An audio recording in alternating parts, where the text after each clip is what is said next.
hari itu tiba. Saudara-saudara, sebelum kita akan akan pembahasan ini, ada baiknya kita akan membuka dengan doa yang dibawakan oleh Bapak Rahmat Dian. Mari kita satu dalam doa. Bapa di surga, terima kasih Tuhan pada malam hari ini ya Bapa. Kami umat-umat-Mu berkumpul Tuhan. Kami berterima kasih atas segala sesuatu yang dapat kami rasakan Tuhan pada hari ini Tuhan. Melalui oral channel Tuhan, sebentar kami akan mendengarkan firman-Mu Tuhan dari Pendeta Joseph Ringgo Tuhan. Tuhan berkati pendeta tersebut Tuhan. Berikan kepada kami akal budi dari surga agar apa yang disampaikan oleh pendeta Joseph Ringgo tinggal di dalam hati kami dan dapat kami terapkan di dalam kehidupan kami Tuhan. Tuhan berkati juga saudara-saudara kami Amin. yang belum bergabung bersama kami dengan malam ini Tuhan. Biarlah dengan kasih-Mu kami semua dapat diselamatkan Tuhan melalui pelajaran-pelajaran, melalui khotbah-khotbah Tuhan yang dapat menunjukkan kepada jalan terang ya Bapa. Tuhan, pada malam hari ini juga kami berdoa. Kami mohon kepadamu agar Engkau melancarkan segala sesuatu yang akan kami lalui dalam acara ini Tuhan. Berkati moderator, berkati pembicara, berkati peralatan Tuhan agar berjalan tanpa satu ada permasalahan, cacat celah dan kekurangan apapun. Ya Bapa, kami mengangkat doa ini hanya di dalam nama anak-Mu Yesus Kristus, penebus dan juru selamat. Amin. Amin. Amin. Baik, terima kasih untuk saudara Bapak Rahmat Dian yang sudah membawakan dua buka. Sekali lagi saya ingin membacakan akan judul kita pada malam hari ini adalah Tanda Binatang versus Materai Allah, bagian yang kedua.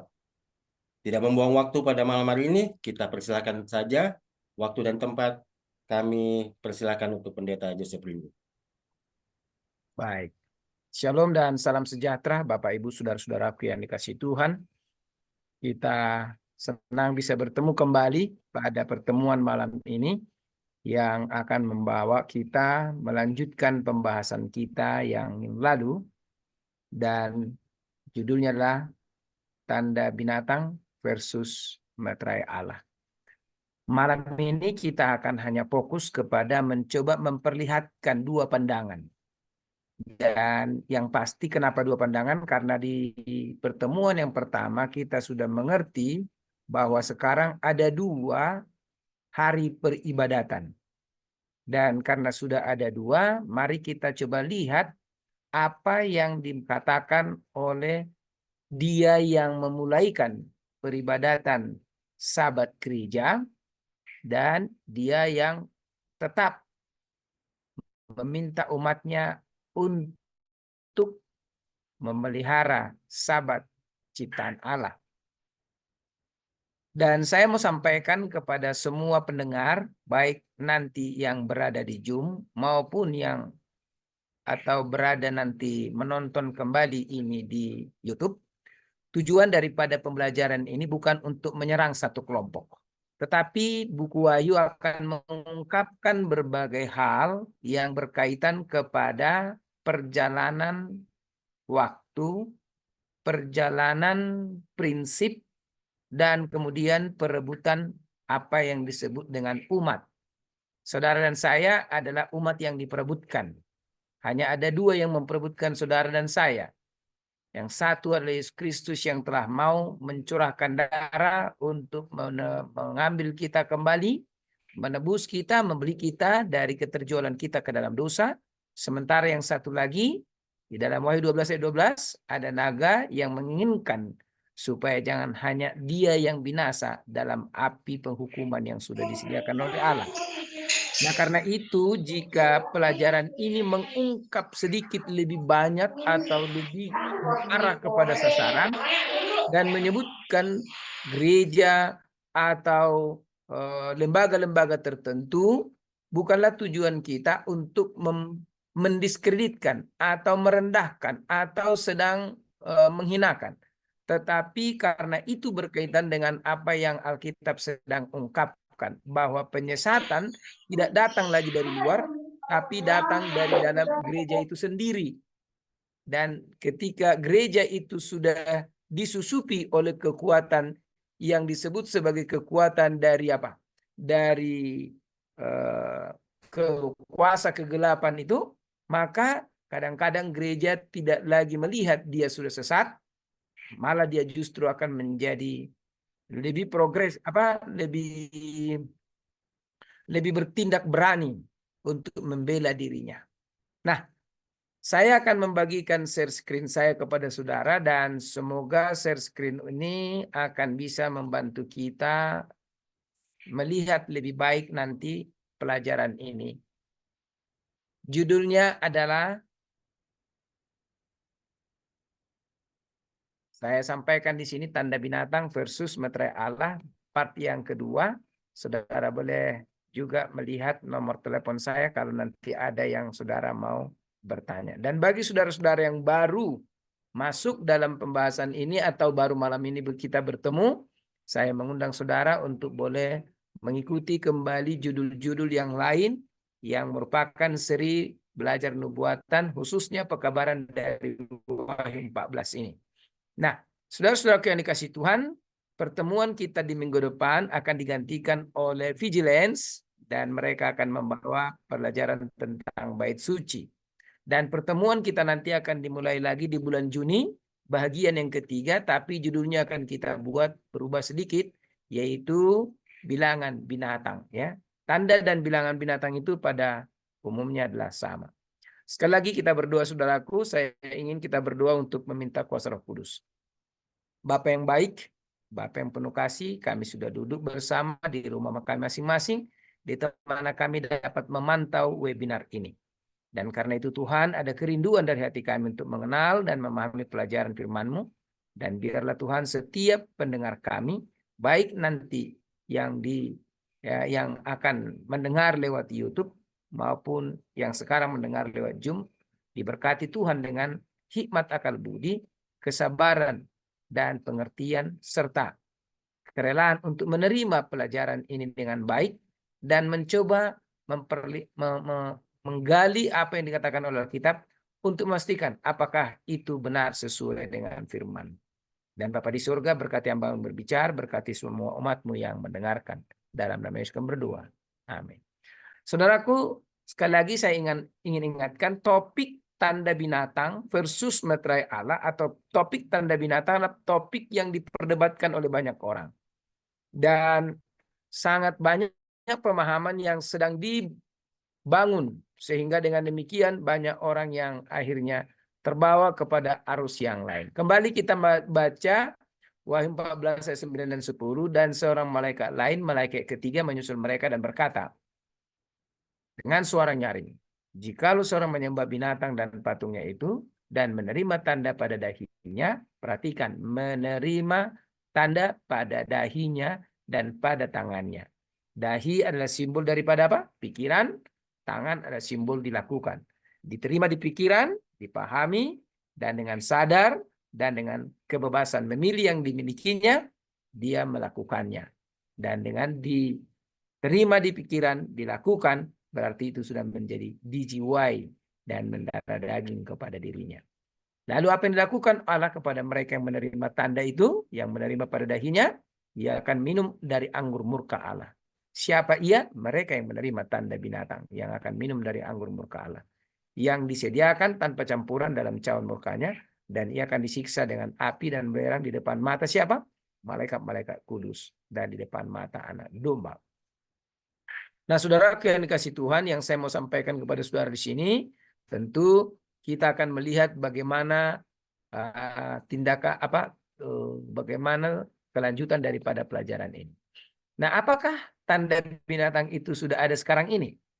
Sesungguhnya tanda binatang itu boleh dikatakan sudah ada. Tapi apakah sudah ada yang dipaksakan untuk menerima tanda binatang itu? Belum. Itu saja. Jadi belum ada orang yang menerima tanda binatang itu. Tapi kita dapat mengatakan bahwa sudah banyak orang di zona kekuasaan binatang itu. Itu yang penting. Jadi artinya di zona kekuasaan di mana mereka ada dalam lingkaran itu. Dan bila mana tidak segera dikabarkan, tidak segera diamarkan, maka apa yang akan terjadi? kebinasaan yang besar akan mengikuti mereka. Lalu kemudian tanda binatang itu nanti akan diterima bila seseorang secara sadar memelihara hari Minggu sebagai hari perhentian, walaupun dia tahu bahwa itu bukanlah hari yang disetujui Allah, bukan hari yang telah diberkati Allah, namun dia masih tak bersekuku memeliharanya, mungkin dengan alasan apapun itu, mungkin dengan alasan mengatakan kan semua hari sama-sama 24 jam, sama ada gelap, ada terang. Dan sama-sama diciptakan oleh Tuhan. Dan lalu kemudian apakah Tuhan juga harus memaksakan orang memelihara satu hari seperti yang mungkin dikatakan oleh banyak orang? Mungkin itu alasannya. Apapun itu silahkan. Tapi pelajaran ini mencoba mengingatkan kita kepada arti ketekunan dan iman. Karena Wahyu pasal 14 ayat 12 berkata, yang penting di sini ialah ketekunan orang-orang kudus yang menuruti hukum-hukum Allah dan memiliki iman akan Yesus. Ini dia. Jadi ada di sini satu hal yang mau saya tekankan. Anda bebas untuk memilih, Anda bebas untuk menerima, Anda bebas untuk membuat apa? Kesimpulan. Tapi pelajaran ini, kebenaran ini tidak perlu diragukan. Oke? Mungkin ada juga yang masih bersekuku untuk memeliharanya supaya dia bisa bebas berjual beli seperti yang diamarkan dalam Wahyu pasal 13-17. Karena barang siapa yang tidak memiliki tanda binatang itu, baik di dahi, baik di tangan, dan tidak memiliki nama bilangan binatang itu, maka dia tidak boleh tidak boleh menjual, tidak boleh membeli. Nah, apakah alasan itu untuk kemudian menerima? Masing-masing boleh memilih. Tapi ingat, Allah tetap kekeh bahwa mereka yang mau menerima tanda binatang itu akan menerima konsekuensi yang tidak main-main. Daripada siapa? Daripada Allah. Maka pada saat itulah dia akan menerima tanda binatang itu. Ketika dia sudah meyakinkan dirinya tentang hal itu. Jadi, mau tidak mau saudara dan saya mengerti ada 2 hari penyembahan dan 2 pandangan yang mengulasnya. Hari penyembahan yang secara de facto terlihat adalah yaitu Sabat sebagai perintah Allah di Alkitab, dan satu lagi Minggu sesuai dengan tradisi kekafiran dan diadopsi oleh gereja dan diperintahkan sebagai hari kemenangan dengan alasan Yesus bangkit di hari Minggu.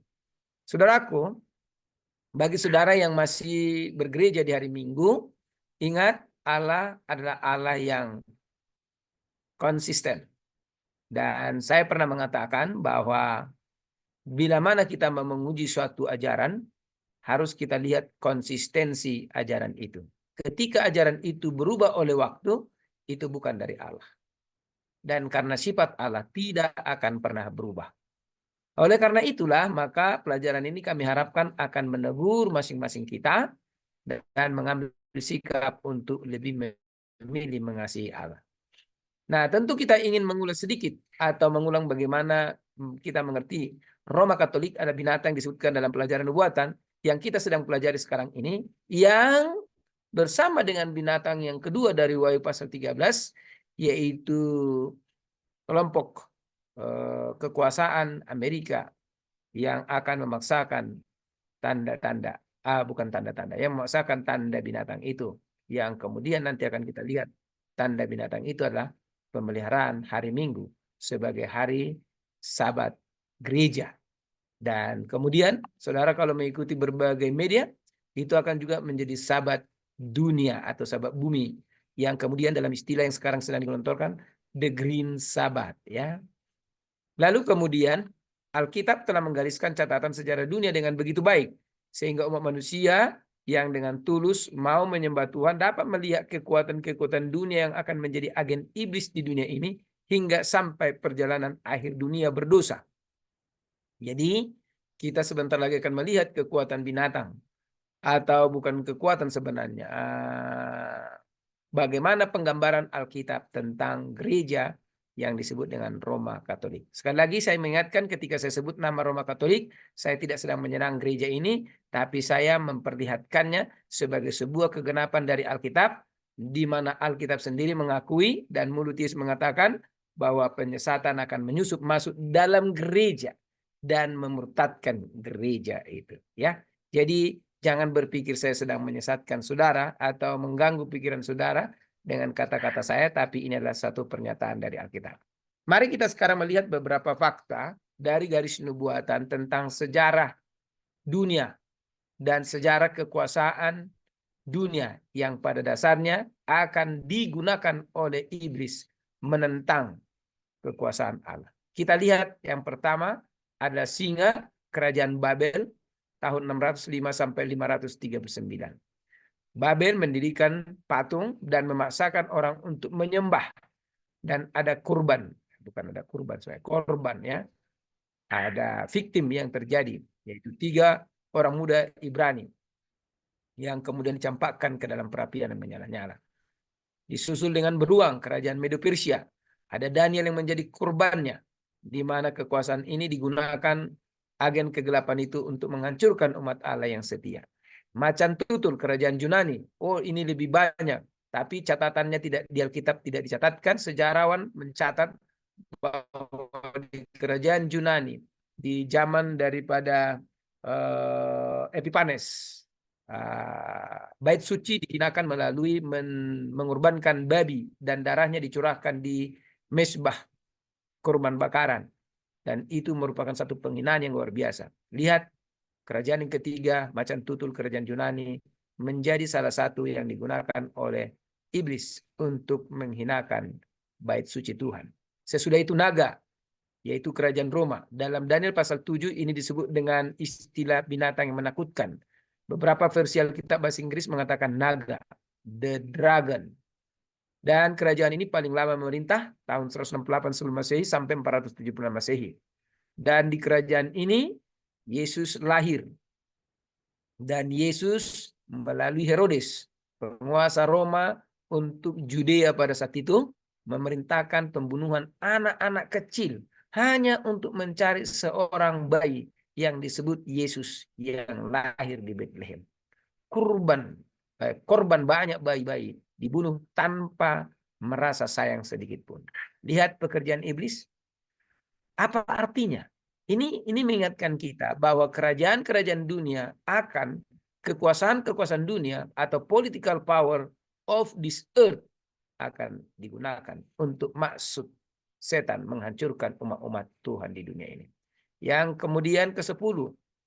Nah, di sini 10 tanduk yang muncul dari binatang yang keempat dari Daniel pasal 7 yang kita sebut tadi naga itu menggambarkan Roma terpecah. Sebenarnya Roma terpecah itu sedang membuka jalan untuk sebuah kekuasaan baru yang berbeda dari kekuasaan yang lain, yaitu tanduk kecil yang kita kenal Roma kepausan. Kenapa menggunakan kata Roma? Kenapa tidak kepausan saja? Karena kebetulan ini mensyaratkan bahwa kekuasaan yang dimiliki adalah kesinambungan dari kerajaan Roma kekafiran.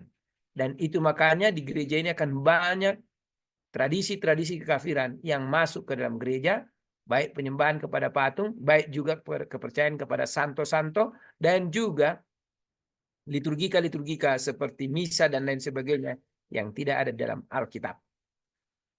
Dan juga kepada Bunda Maria yang dianggap sebagai seorang yang memiliki apa yang disebut dengan titisan dari kekafiran. Lalu kemudian setelah tanduk kecil itu bercokor untuk selama 1260 tahun, dari tahun 538, maka binatang bertanduk 2 seperti domba muncul dari tahun 1774, Amerika Serikat, yang digambarkan sebagai domba, binatang bertanduk 2 seperti domba itu sampai sekarang masih ada. Dan di Amerika sendiri akan muncul dan akan diberdirikan patung binatang sesuai yang digariskan oleh sejarah nubuatan. Dan sesudah itu berdiri patung itu dan pemaksaan undang-undang hari Minggu berjalan, disitulah kita akan menemukan apa yang disebut dengan kepausan telah kembali kepada kekuasaannya dan dunia siap diambil alih oleh Yesus Kristus. Nah, saudaraku, saya membuat urutan ini untuk membuat kita mengerti bahwa gereja Roma muncul di sejarah perjalanan dunia, kekuasaan di dunia, bukan asal kebetulan, tapi Allah sudah menubuatkannya terlebih dahulu. Nah, dengan demikian, maka kita dapat mengerti apa langkah-langkah selanjutnya yang kita harus persiapkan. Nah, saudara-saudaraku, ada satu hal yang perlu saudara dan saya ketahui. Tetapi poin penting dari semua itu, bahwa kepausan yang sekarang kita kenal sebagai negara dan kerajaan agama kekristenan terbesar di dunia, telah dinubuatkan menjadi satu kekuatan yang digunakan iblis untuk mengadakan perlawanannya kepada Allah semesta alam. Itu poin pentingnya dari dunia dalam garis sejarah nubuatan dari Daniel pasal 7 yang kemudian kita combine-kan juga dengan Wahyu pasal 13. Selanjutnya, kepausan dinubuatkan dengan sebutan tanduk kecil yang muncul dari Roma. Dan digambarkan juga sebagai naga yang berkuasa di Wahyu pasal 12. Saudara boleh baca. Wahyu 12 membicarakan satu tokoh, naga. Dan kemudian di Wahyu 12, naga itu bermetamorfosis dari Roma kekafiran ke Roma kekristenan yang kita sebut kepausan, yang berkuasa dengan begitu lazim selama 1260 tahun dari tahun 538 sampai 1798. Nah, oleh Paulus dalam suratnya ke jemaat di Tesalonika menyebut dia sebagai manusia durhaka. Saudara boleh membacanya dalam 2 Tesalonika pasal 2 ayat 3 dan 4 yang menyebabkan kemurtadan kekristenan. Nah, Alkitab dengan jelas menyebutkan bahwa kemurtadan akan menimpa kekristenan dan menjadi satu kekuatan besar melawan Allah dan kebenarannya. Perhatikan ini dengan baik. Alkitab dengan jelas menyebutkan bahwa kemurtadan akan menimpa kekristenan dan menjadi satu kekuatan besar melawan umat Allah dan kebenarannya. Itu hal yang harus kita pahami. Lalu kemurtadan gereja ini telah digambarkan dengan kalimat yang bervariasi. Ini dia. Haruslah datang dahulu murtad. Itulah yang tertulis dalam 2 Tesalonika 2 ayat 3. Karena ini ayat-ayat ini sudah saya ulang, saya tidak akan bacakan lagi kepada saudara. Lalu kemudian jatuhlah dari langit sebuah bintang besar. Wahyu 8 ayat 10 dan Wahyu 9 ayat 1. Nah, di sini saya sedikit akan memberikan penekanan tentang ini supaya kita sedikit dapat memahami. Nah, kita bergerak dulu kepada Wahyu pasal yang ke-8 ayat yang ke-10. Ini dia. Lalu malaikat yang ketiga meniup sangkakala dan jatuhlah dari langit sebuah bintang besar, menyala-nyala seperti obor dan ia menimpa sepertiga dari sungai-sungai dan mata air. Mungkin saudara akan berkata bagi orang-orang yang mungkin sudah pernah mempelajari buku Wahyu, kenapa Pendeta Ringo bisa menggunakan penafsiran bahwa sebuah bintang besar itu menggambarkan gereja yang jatuh, seperti yang disampaikan di slide ini tadi. Nah, itu sebenarnya berawal dari Alkitab haruslah menjadi penafsir Alkitab. Kebanyakan orang menggunakan apa? Pandangan dari luar. Saya mau bawa pikiran saudara kepada Wahyu pasal yang pertama. Mari lihat ayat yang ke-19. Apa itu bintang itu? Dan kemudian di ayat 20 sebenarnya. Dan rahasia ketujuh bintang yang telah kau lihat pada tangan kananku dan ketujuh kaki dian emas. Ketujuh bintang itu ialah malaikat ketujuh jemaat dan ketujuh kaki dian itu ialah ketujuh jemaat. Jadi bintang itu adalah simbol daripada jemaat-jemaat Kristen. Dan 7 itu menggambarkan tahapan-tahapan. Berarti kalau begitu di tahapan mana dia muncul? Di tahapan mana dia muncul? Yaitu di tahapan daripada jemaat yang ketiga. Jemaat yang ketiga itu jemaat siapa? Apa namanya? Itulah jemaat Pergamus. Jemaat Pergamus, jemaat yang berkompromi. Jadi sejak saat ini, kejatuhan gereja itu sudah terjadi oleh karena dia sudah berkompromi. Tidak lagi melihat kepada Tuhan sebagai apa? Sebagai Tuannya, tapi melihat kepada dunia sebagai kekuatan yang perlu digandeng. Begitu ya. Lalu kemudian perhatikan berikutnya. Sebutan yang lain yang digunakan adalah Babel, ibu dari wanita-wanita pelacur. Wahyu 17 ayat 5. Nah, saudara sudah boleh melihat di sini di dalam Wahyu 17 ayat yang ke-5 kita coba baca. Nah, lihat ini apa dikatakan.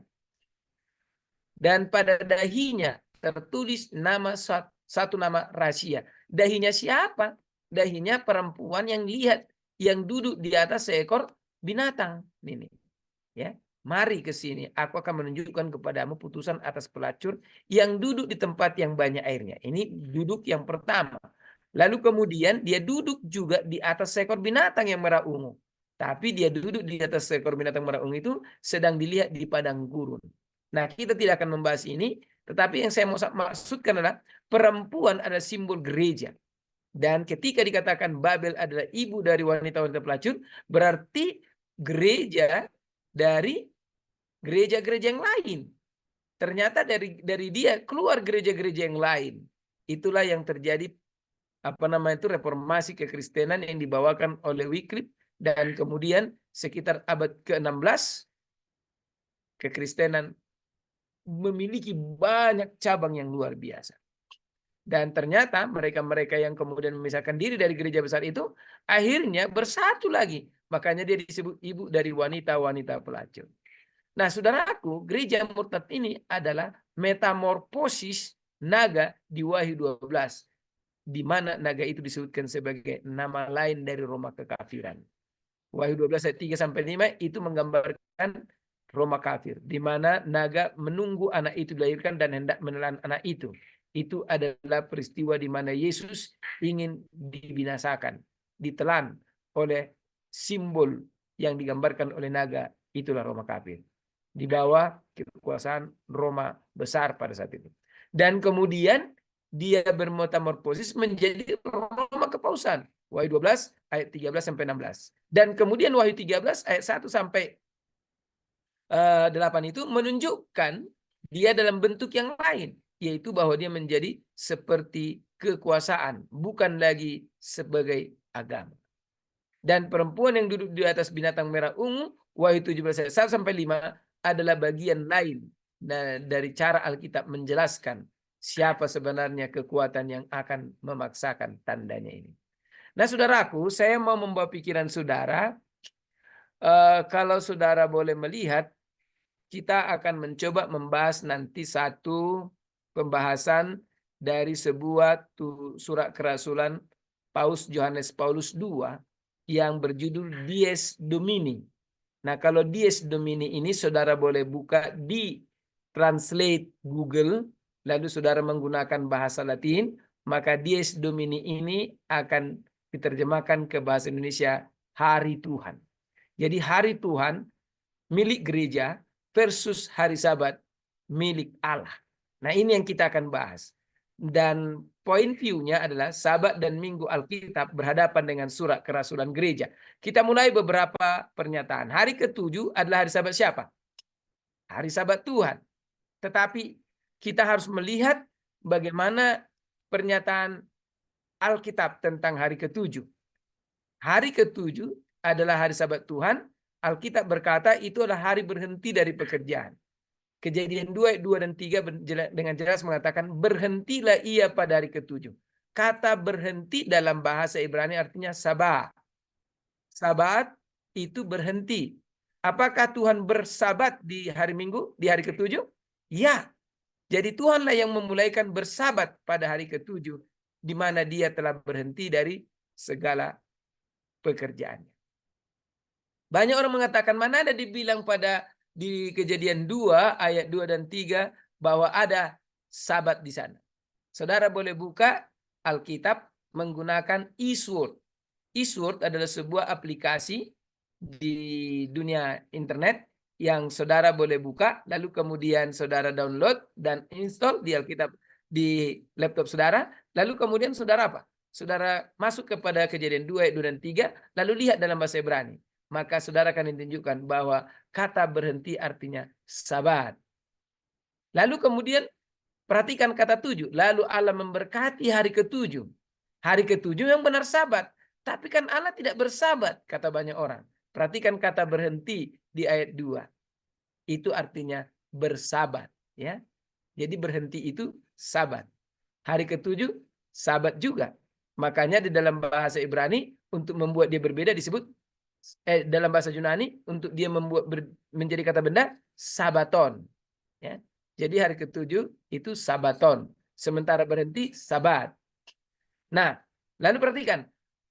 Karena pada hari itulah ia berhenti dari segala pekerjaannya. Berhenti artinya sabat. Dan dari segala pekerjaan penciptaan yang telah dibuatnya itu. Dan kemudian dalam Nehemia 9:6, ingatlah dan kuduskanlah hari Sabat. 6 hari lamanya engkau akan bekerja. Tapi hari ke-7 adalah hari Sabat Tuhan Allahmu. Mohon maaf, ini salah tulis. Bukan Nehemia 9:6. Ini adalah Keluaran 20 ayat 8 sampai 11. Saya penggal-penggal sedikit supaya kita hanya lihat pada penekanannya saja. Jadi hari Sabat adalah milik siapa? Milik Allah. Bukan milik orang Yahudi, bukan milik orang Israel, dan bukan milik agama tertentu. Jadi tidak ada orang yang boleh membanggakan diri, oh kami ini pemilik Sabat. Tidak ada itu. Biar bangsa Israel sekarang, atau Israel yang ada di Timur Tengah sekarang, terbiasa memelihara hari Sabtu dan berhenti hari Sabtu, itu belum tentu dia benar-benar memiliki, maksud saya benar-benar sudah memelihara hari Sabat. Tetapi pemilik Sabat adalah Tuhan. Dan karena Tuhan adalah pemilik Sabat, perhatikan Markus 2 ayat 27 dan 28. Lalu kata Yesus kepada mereka, hari Sabat diadakan untuk manusia. Kalau boleh saya gantikan kata diadakan dengan diberikan, maka akan lebih gampang sudah mengerti. Hari Sabat diberikan untuk manusia. Dan bukan manusia diberikan untuk hari Sabat. Ya, kenapa? Karena manusia makhluk yang akan bisa memakai hari Sabat. Sementara Sabat adalah kata benda yang tidak akan bisa melakukan apa-apa. Karena dia adalah hari. Nah, karena itulah Yesus berkata, jadi anak manusia adalah juga Tuhan atas hari Sabat. Kalau dalam surat kerasulan Yohanes Paulus II dia mengatakan dis domini, maka kita harus melihat dis domini yang dimaksud itu harusnya ini. Tuhan atas hari Sabat. Amin. Iya. Kenapa? Karena Yesus yang mengakui dan mendeklarasikan dirinya adalah Tuhan atas hari Sabat. Dan di dalam penciptaan Kejadian 2 ayat 2 dan 3 tadi kita jelas melihat bahwa Allah adalah Allahnya hari Sabat. Kenapa? Karena dia yang menciptakan. Nah, jadi dengan demikian kloplah sudah pemahaman kita yang baik. Nah, lalu kemudian Yesaya 58 ayat 13-14 berkata, apabila engkau tidak menginjak-injak hukum Sabat. Dengan cara apa? Dengan cara melakukan urusan. Ya, di sini tidak. Kalau dia menginjak-injak, berarti kata tidak kita lepas dari sini. Berarti melakukan urusan pada hari Sabat itulah menginjak-injak hukum Sabat. Kenapa? Karena Tuhan katakan jangan kau melakukan apa-apa di situ. Karena itu adalah hariku. 6 hari sudah kuberikan kepadamu untuk bekerja, tapi hari ke-7 jangan. Lalu apabila engkau menyebutnya hari Sabat itu sebagai hari kenikmatan, hari yang menyenangkan, hari yang membahagiakan, dan hari kudus Tuhan, hari yang mulia, apabila engkau menghormatinya dengan tidak menjalankan segala caramu, dengan tidak mengurus urusanmu dan berkata mengkosong, maka engkau bersenang-senang karena Tuhan. Coba saudara perhatikan. Apakah ada penjelasan Tuhan tentang bagaimana kita memperlakukan Sabat? Ada, saudara. Kenapa Tuhan mengatur bagaimana kita memperlakukan Sabat? Karena itu miliknya. Yang diberikan kepada saudara untuk menandai kita sebagai umatnya. Agar dengan cara itulah ada ikatan hubungan antara Allah dengan umatnya. Dan Sabat menjadi ikatan hubungan. Amin. Dan itu menjadi sesuatu yang akan menjadikan mereka terikat dengan Allah selama hidup mereka. Lalu kemudian hari Tuhan, kata gereja, adalah hari Minggu. Ya kan? Lalu kemudian bagaimana ini kita dapat lihat? Kita akan kutip pernyataan dari Dis Domini, yaitu surat kerasulan, dari paragraf yang ke-14. Sesungguhnya surat kerasulan ini kita ambil dari tulisan Samuel Bakioki. Samuel Bakioki adalah seorang doktor. Dia adalah doktor teologi di gereja Advent yang kemudian mengambil gelar doktornya dari Universitas Gregory di Vatikan dan lulus dengan nilai baik, dan dia menuliskan itu di dalam bukunya Pope's Call for Observance of Sunday yang mengutip dari tulisan surat kerasulan Paus dari paragraf yang ke-14. Mari kita lihat bagaimana pandangan daripada gereja Katolik tentang hari Minggu. Dan ini disampaikan kepada umat untuk menguatkan umat dan meyakinkan umat tetap bertahan, jangan gelisah dengan adanya hari Sabat. Perhatikan saya bacakan. Oleh karena itu di tempat yang pertama, hari Minggu adalah hari apa? Hari peristirahatan. Karena merupakan apa? Hari yang diberkati. Apakah dia meniru? Yes. Dan ingat, saya sudah sampaikan kepada saudara dalam pertemuan yang lalu, bahwa setan senang meniru cara Tuhan. Apa yang ada di Alkitab dia gunakan, tapi dibedakan. Tadinya hari yang diberkati adalah Sabat, dia gunakan itu untuk minggu. Dapat lihat?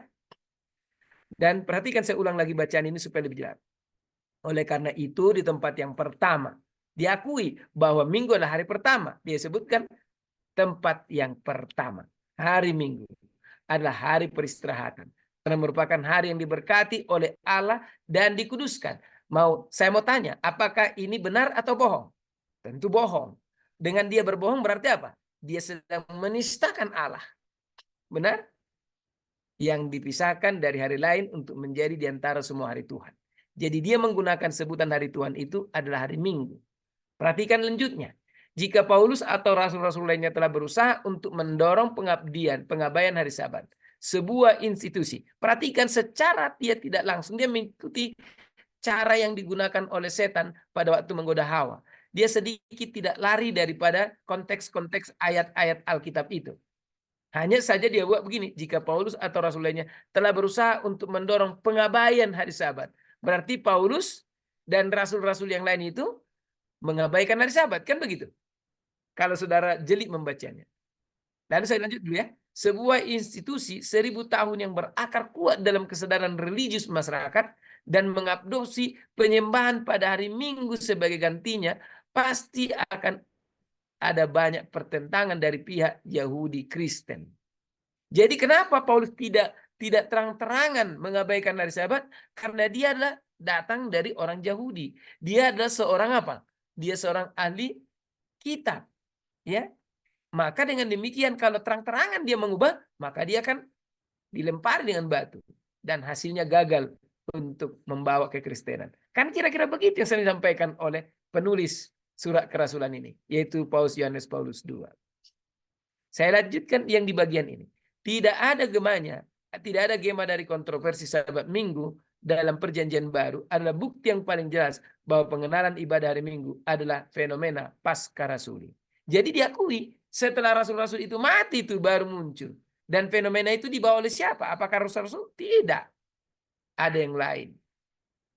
Nah sekarang kita akan masuk kepada pertanyaan. Yang mana hari yang berdiri pada jantung semua penyembahan atau peribadatan? Jangan lupa tadi di bagian awal slide kita saya sudah katakan bahwa hanya ada 2 hari penyembahan. Oh ada yang hari Jumat. Tidak ada urusan kita dengan yang hari Jumat. Yang Alkitab katakan adalah hari apa? Hari Minggu. Dan hari Minggu diterima oleh seluruh dunia sebagai hari apa? Hari libur atau holiday. Nah sekarang pertanyaan kita, yang mana hari yang berdiri pada jantung semua penyembahan atau peribadatan? Mari kita mulai melihat. Ada pandangan dari Alkitab mengatakan hari ke-7 adalah menyatakan Allah sebagai pencipta. Dan itu menjadi jantung semua penyembahan. Perhatikan pekabaran malaikat pertama, kembali kita kutip. Dan kita bacakan dari Wahyu 14 ayat 6 dan 7. Dan aku melihat seorang malaikat terbang di tengah-tengah langit, padanya ada Injil. Saya mau tekankan kepada saudara, Injil ada di tangan malaikat itu. Dan Injil itu disebut Injil yang kekal. Berarti Injil yang tidak berubah dari mulai Injil itu diberikan di Taman Eden sampai kepada Injil itu akan memperoleh kegenapannya pada saat kedatangan Yesus kedua kali. Dan Injil yang kekal itu diberitakannya kepada yang diam di atas bumi. Untuk memberitakan apa? Perhatikan ayat-ayat berikut itu. Untuk memberitakan kita supaya kita takut akan Allah, untuk memberitakan kepada kita supaya kita memuliakan Dia, untuk memberitakan kepada kita bahwa Allah akan membawa semua orang kepada penghakimannya, dan untuk memberitakan kepada kita supaya kita menyembah Allah yang menjadikan langit, bumi, laut, dan segala isinya. Perhatikan kata menjadikan langit, bumi, laut, dan segala isinya. Ini menjadi kata kunci, menjadi kata apa? Kata penentu. Nah, Keluaran 20:11 adalah sebuah ayat yang terdapat di hukum yang keempat dari 2 loh batu itu. Dikatakan, sebab 6 hari lamanya Tuhan menjadikan langit dan bumi, laut, dan segala isinya.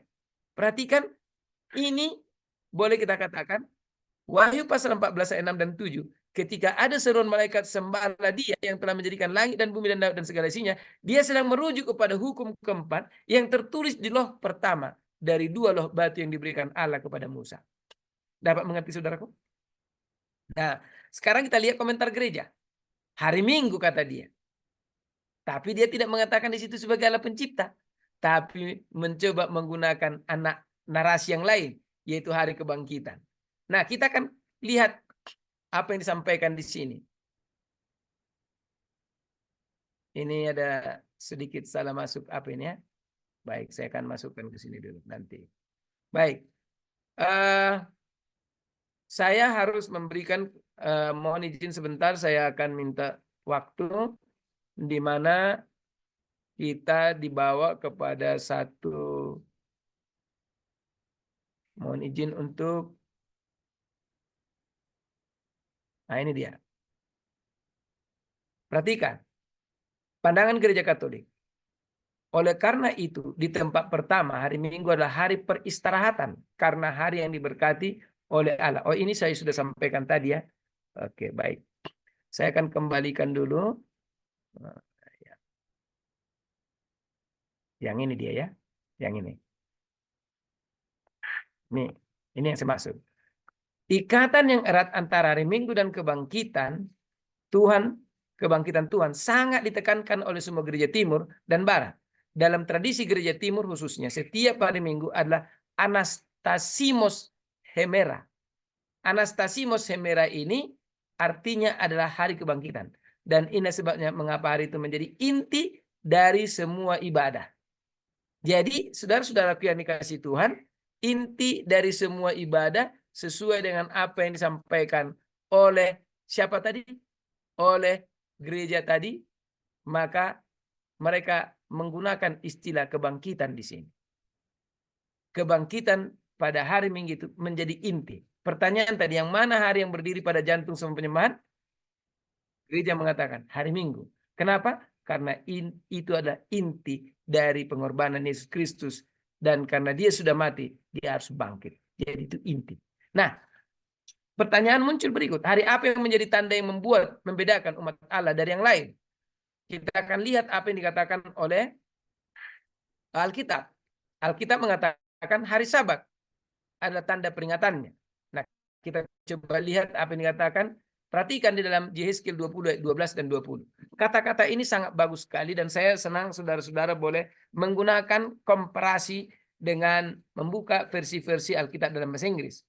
Alkitab bahasa Indonesia menggunakan kata ini. Hari-hari Sabatku juga kuberikan kepada mereka menjadi peringatan. Dalam kurung saya buat tanda. Karena saya mencoba melihat dari versi Alkitab bahasa Inggris. Rata-rata versi Alkitab bahasa Inggris mengatakan bukan in memorial atau memorize, tetapi menggunakan sign, tanda. Di antara aku dan mereka. Aku adalah Allah, mereka adalah umat. Supaya mereka mengetahui, kita juga mengetahui bahwa kita adalah beralahkan Tuhan dan yang menguduskan kita. Lalu ayat 20, kuduskanlah hari-hari Sabatku sehingga itu menjadi peringatan atau tanda, saya dalam kurung tanda, di antara aku dan kamu supaya orang mengetahui bahwa akulah siapa? Tuhan Allah. Oke? Nah, bagaimana dengan jawaban gereja tentang hari apa yang menjadi tanda membedakan umat Allah dari yang lain? Mari kita lihat pernyataan ini. Jadi hari Minggu yang digunakan, saudara. Mari. Ini dikutip dari, kan tadi saya sudah katakan bahwa kita akan membuat Dies Domini, surat kerasulan Paus Yohanes Paulus II ini, untuk membuat jawaban dan kita akan komparasikan jawaban itu. Apakah jawaban itu alkitabiah atau tidak, atau memang benar-benar adalah merupakan pandangan-pandangan pemimpin-pemimpin. Dari kutipan paragraf 21 juga dari apa yang dituliskan oleh Samuel Bakioki. Artinya Samuel Bakioki, dari buku Samuel Bakioki kita ambil, tapi Samuel Bakioki mengambilnya dari Dies Domini, surat kerasulan Paus Yohanes Paulus II, yang merupakan paus yang paling banyak dikenang oleh orang. Paragraf 21 berkata, Kitab Wahyu memberikan bukti tentang praktik menyebut hari pertama dalam seminggu sebagai hari Tuhan. Kalau kita telusuri kitab Wahyu, tidak pernah satu kalimat pun menyatakan seperti apa yang dikatakan dalam paragraf 21 ini. Walau kita baca Wahyu 1 ayat 10, pada hari Tuhan, aku dikuasai oleh roh. Ya, itu kira-kira katanya, tanpa membuka Alkitab. Nah, meskipun nama ini tidak pernah diterapkan pada hari Minggu sampai akhir abad kedua, perhatikan ini. Sesudah dipelajari dan dianalisa berbagai tulisan-tulisan dan buku-buku yang ada, sampai pada abad kedua, tidak ada tulisan mengatakan bahwa hari Minggu disebut sebagai hari Tuhan. Memang hari Minggu itu datang dari kata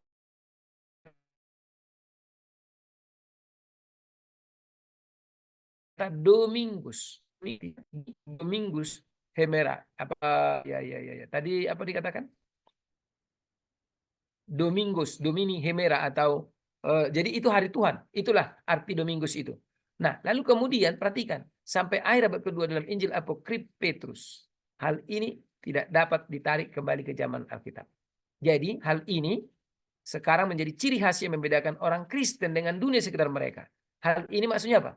Hal ketaatan kepada hari Minggu. Menjadi membedakan orang Kristen dengan dunia di sekitar mereka. Beda dengan pernyataan Alkitab tadi. Pernyataan Alkitab mengatakan, hari Sabatku kuberikan kepada kamu supaya itu menjadi tanda antara aku dan kamu. Gitu loh. Nah, paragraf 30 lebih lanjut mengatakan, mengingat banyak makna dan aspek dan hubungannya dengan dasar-dasar iman, perayaan hari Minggu Kristen tetap di ambang milenium ketiga menjadi elemen yang tak tergantikan dalam identitas Kristiani kita. Jadi hari Minggu itu dianggap identitas Kristiani. Nah, identitas Kristiani kita kalau kita merujuk kepada Alkitab apa? Yang jelas adalah hari Sabat. Nah, sekarang kita lanjutkan penelusuran kita. Di mana Allah menempatkan meterainya? Ya, tadi kan sudah kita baca sebenarnya di dalam Yesaya 20:12 tanda dan meterai pada pertemuan yang lalu itu digunakan bergantian. Dan ada beberapa yang kita pelajari kemarin, tanda, cap, stempel itu hampir sama semua. Nah, mari kita lihat apa yang dikatakan oleh Alkitab. Hari ke-7 adalah hari yang dikuduskan Allah dan itu menjadi meterainya. Mari kita coba lihat kepada apa yang dijelaskan oleh Keluaran 20 ayat 11. Sebab 6 hari lamanya Tuhan menjadikan langit dan bumi, laut dan segala isinya, dan ia berhenti pada hari ke-7. Itulah sebabnya Tuhan apa? Memberkati hari Sabat dan menguduskannya. Bagaimana ini menjadi meterai? Kemarin kan meterai itu atau sampel itu kan terdiri dari 3. 1 nama, kemudian jabatan, yang ketiga wilayah, kan begitu. Dalam stempel itu atau dalam cap atau dalam meterai itu. Apakah di sini disebutkan ada nama Tuhan? Ada. Sebenarnya Tuhan huruf besar yang ini kalau dilirik kepada bahasa aslinya ini bukan Tuhan, Saudara. Ini YHWH, menjadikan langit dan bumi. Dan itulah sebabnya YHWH memberkati hari Sabat dan menguduskannya. Yang sering kali disebut dengan istilah sebutan oleh beberapa Yehova, Yahweh, Yehuwa dan lain sebagainya. Itu namanya. Lalu apa jabatannya? Menjadikan langit dan bumi itu artinya dia pencipta. Itulah jabatannya. Dia pencipta. Lalu kemudian apa? Wilayahnya. Seluruh yang diciptakan itu menjadi kekuasaannya. Seluruh alam semesta ini adalah diciptakan oleh Allah. Saudara dapat tangkap itu? Nah, sekarang kita lanjutkan. Bagaimana dengan Minggu? Kata gereja itu adalah tanda gereja Roma Katolik. Perhatikan. Tanda dari gereja Roma Katolik. Tadi pelajaran ini tanda binatang versus apa? Versus meterai Allah. Nah, kita lihat dalam catatan dari kutipan yang kita ambil kembali dari surat kerasulan Diis Dominis Paus Johannes Paulus II. Dikatakan dalam paragraf ke-23. Saudara boleh lihat buku ini. Santo Agustinus mencatat, oleh karena itu Tuhan telah menaruh meterainya pada hari ini dalam kurung Minggu yang merupakan hari ketiga setelah sengsara. Mungkin ada orang bertanya, ini Pak Pendeta kan tambahkan dalam kurung itu Minggu. Dari mana itu Pak Pendeta berani-beranian menambahkannya menjadi hari Minggu? Perhatikan, hari ketiga setelah sengsaranya. Sengsara itu dimulai hari apa? Hari Jumat. Sampai dia mati dalam sengsara itu. Dan kemudian dikuburkan. Itu hari pertamanya. Hari keduanya dia beristirahat dikubur. Hari ketiganya itulah hari Minggu. Apakah ada kesalahan? Tidak. Kita tidak sedang berusaha untuk mencoba membuat sebuah provokasi. Tapi kita sedang mencoba menyampaikan kebenaran agar banyak orang disadarkan. Jangan sampai menerima tanda binatang itu.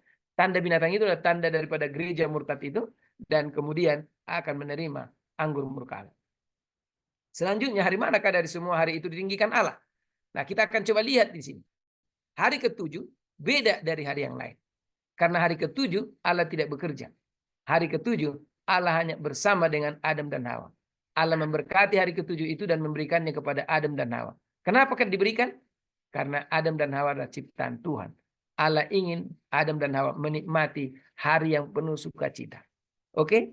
Sementara hari Minggu, hari di atas segala hari.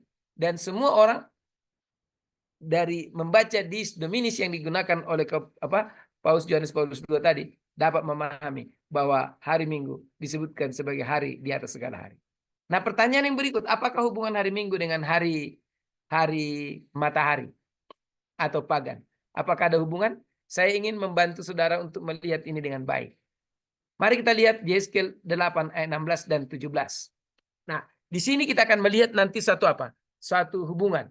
Nah, saya akan membawa kepada saudara Yeskel pasal 8 ayat 16 dan 17 karena kebetulan saya tidak buat linknya, sehingga dengan demikian saya harus mengajak saudara untuk membacanya. Ini dia.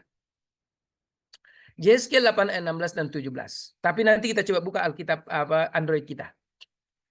Ada persoalan bahwa ternyata pada waktu bangsa Israel atau bangsa Yahudi menjadi bangsa dan mereka sudah memasuki periode di mana mereka sedang dijajah oleh bangsa Babel, ternyata mereka tidak pernah bertobat dengan sungguh-sungguh. Terbukti. Perhatikan, penglihatan ini diberikan kepada Yeskel. Yeskel di mana pada saat penglihatan ini? Yeskel berada di Puri Susan atau katakan di tanah Kasdim, sekitar 1.500 km jauhnya dari mana? Dari ya mungkin 1.500 km kurang lah ya. Kalau garis lurus dari mana? Sebenarnya kalau garis lurus dan menabrak padang gurun nggak sampai 1.500 km. Tapi karena berputar ke atas, ke Asyur dulu baru turun ke bawah, maka segitulah jauhnya. Lalu kemudian di sana dia diperlihatkan oleh Tuhan bagaimana dan apa yang terjadi di bait suci yang dibangun oleh Salomo. Di pelataran bait suci itu, di antara balai bait suci dan mesbah, ada kira-kira 25 orang laki-laki. Ngapain mereka? Mereka membelakangi bait Tuhan dan menghadap ke sebelah timur sambil sujud kepada matahari di sebelah timur. Apakah penyembahan matahari sudah ada menjadi budaya kekafiran pada hari ini? Sudah, saudaraku. Sudah.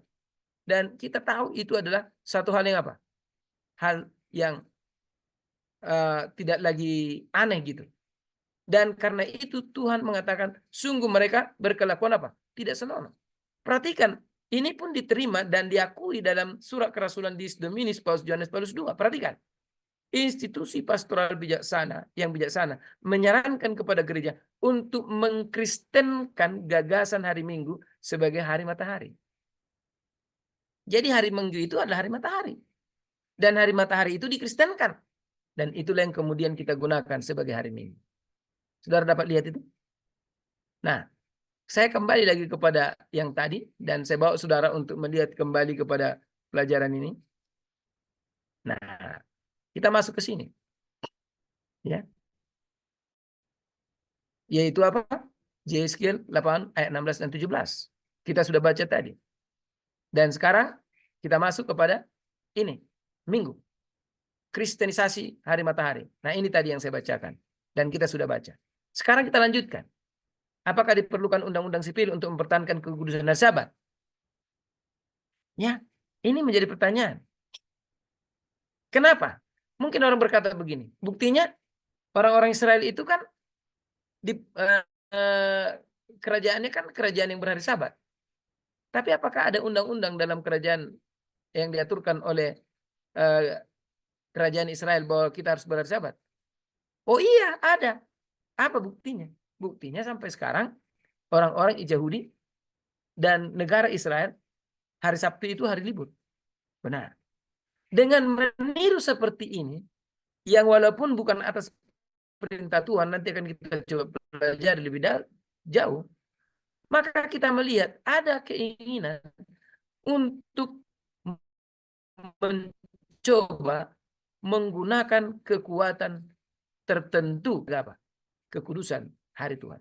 Tapi di dalam pandangan firman Tuhan, Allah menginginkan bahwa kita hanya biarkan Alkitab atau Tuhan menjaga harinya. Makanya pada waktu Yesus dicobai oleh para guru-guru dan mengenai pajak dan hubungan kepada pemerintah, Yesus dengan bijak mencoba meminta mereka untuk menunjukkan kepada Yesus gambar apa yang terdapat di koin itu. Lalu mereka menjawab, gambar dan tulisan kaisar. Lalu dengan itu Yesus memberikan jawaban kepada mereka dan nasihat. Berikanlah kepada kaisar apa yang wajib kamu berikan kepada kaisar, dan kepada Allah apa yang wajib kamu apa? Berikan kepada Allah. Jadi tidak, maksudnya di sini yang wajib kita berikan kepada Allah adalah penurutan kepada apa yang diperintahkannya. Bukan memaksa orang untuk menurut apa yang diperintahkan Allah. Yang pertama harus kita. Jadi tidak ada unsur yang lain yang akan dipaksakan. Tapi sekarang perhatikan, di negara-negara dimanapun umumnya ingin membuat agama-agama tertentu atau hari-hari tertentu yang menjadi bagian daripada peribadatan itu dijaga dengan kekuatan sipil. Nah, bagaimana gereja? Perhatikan pernyataan ini. Dalam paragraf yang ke-66 dan 67, dengan mengutip apa yang dikatakan oleh Pope Leo ke-13 dalam ensiklikalnya Rerum Novarum, berbicara tentang Minggu Istirahat sebagai hak seorang pekerja pemerintahan, pemerintah harus dilindungi. Jadi, Pope Leo ke-13 atau Paus Leo ke-13 telah membuat sebuah apa? Sebuah pandangan bahwa hari Minggu adalah hak istirahat daripada setiap pekerja. Karena itu, pemerintah harus melindungi hari itu sebagai hak yang harus diterima oleh setiap pekerja. Jangan bekerja terus. Kira-kira begitu. Bagus? Bagus. Tetapi apa jadinya? Nanti kita lihat. Lalu paragraf 67. Orang-orang Kristen secara alamiah akan berusaha untuk memastikan bahwa undang-undang sipil menghormati kewajiban mereka untuk menjaga kekudusan hari Minggu. Perhatikan. Lihat bagaimana nanti upaya political power untuk mewujudkan apa yang dikatakan ini pasti. Karena itulah maka Tuhan tidak menginginkan kita untuk masuk ke dalam ranah yang seperti ini. Kalau begitu, siapa yang mengubah hari Sabat menjadi hari Minggu? Di sini dijawab adalah Alkitab menjelaskan tanduk kecil yang mengubahnya. Boleh saudara baca dalam Daniel 7 ayat 25. Lalu kemudian gereja mengakui bahwa tradisi gereja kuno juga mengakui bahwa itulah yang menyebabkan perubahan itu. Saya kutipkan lagi dari apa yang dikatakan oleh beberapa kutipan dari surat kerasulan ini. Paragraf yang ke-6 berkata begini, tampaknya lebih penting daripada sebelumnya untuk memulihkan dasar-dasar ajaran yang mendalam, yang mendasari ajaran gereja dalam memeliharanya. Kita mengikuti jejak tradisi gereja kuno. Bahkan di paragraf yang ke-27 yang kita ringkaskan. Tadi sudah paragraf ke-27 ini sudah kita kutip, kita ringkaskan kembali. Pemikiran Kristiani dan praktek pastoral yang mengubah Sabat ke Minggu. Paragraf ke-27, ini salah ini. Ini paragrafnya agak saya harus perbaiki nanti ya. Orang-orang Kristen yang dipanggil untuk memberitakan pembebasan yang dimenangkan oleh darah Kristus merasa bahwa mereka memiliki otoritas untuk mengalihkan makna hari Sabat. Perhatikan.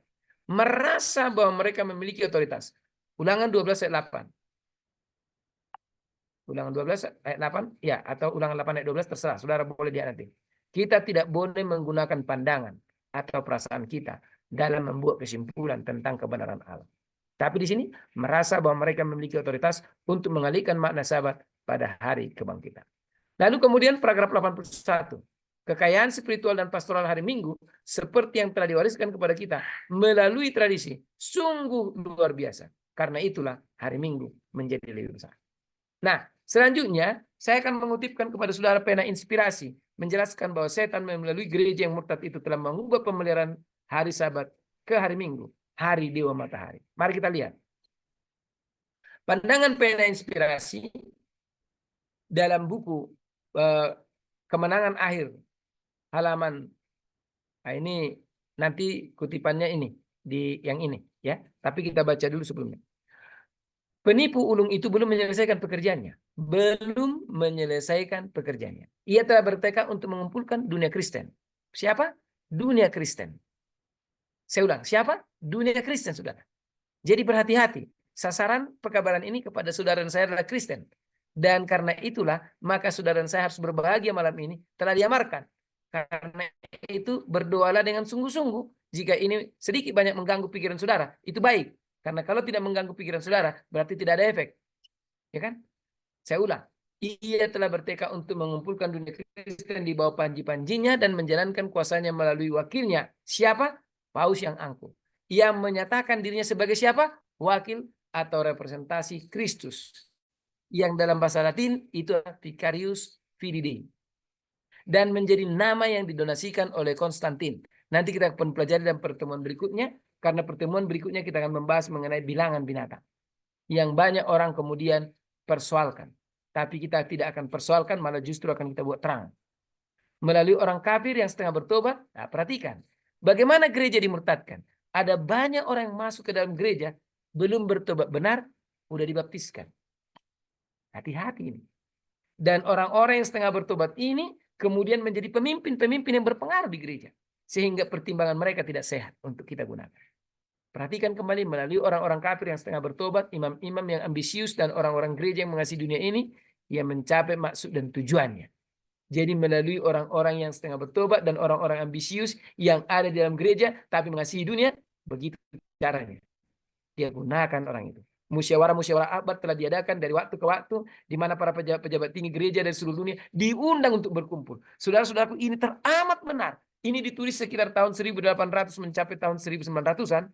Dan kemudian prakteknya di tahun 2000-an ini, Paus sangat rajin berkunjung dan mengadakan pertemuan-pertemuan dengan berbagai gereja, dengan berbagai kelompok denominasi. Bahkan mengadakan apa? The Unity of Religion. Saudaraku, ini satu hal yang perlu untuk kita pikirkan. Ini dikutip dari Kemenangan Air, halaman 55, paragraf kedua. Di dalam hampir semua musyawarah, hari Sabat yang ditetapkan oleh Allah telah ditekankan dan semakin direndahkan. Sementara hari Minggu semakin ditinggikan, demikianlah pesta perayaan kekafiran akhirnya dihormati sebagai lembaga ilahi. Sementara hari Sabat yang menurut Alkitab telah dinyatakan sebagai peninggalan Judaisme. Jadi setan paling pintar mengkambing hitamkan. Dan dengan mengkambing hitamkan dia membuat apa? Membuat orang kebingungan. Ya.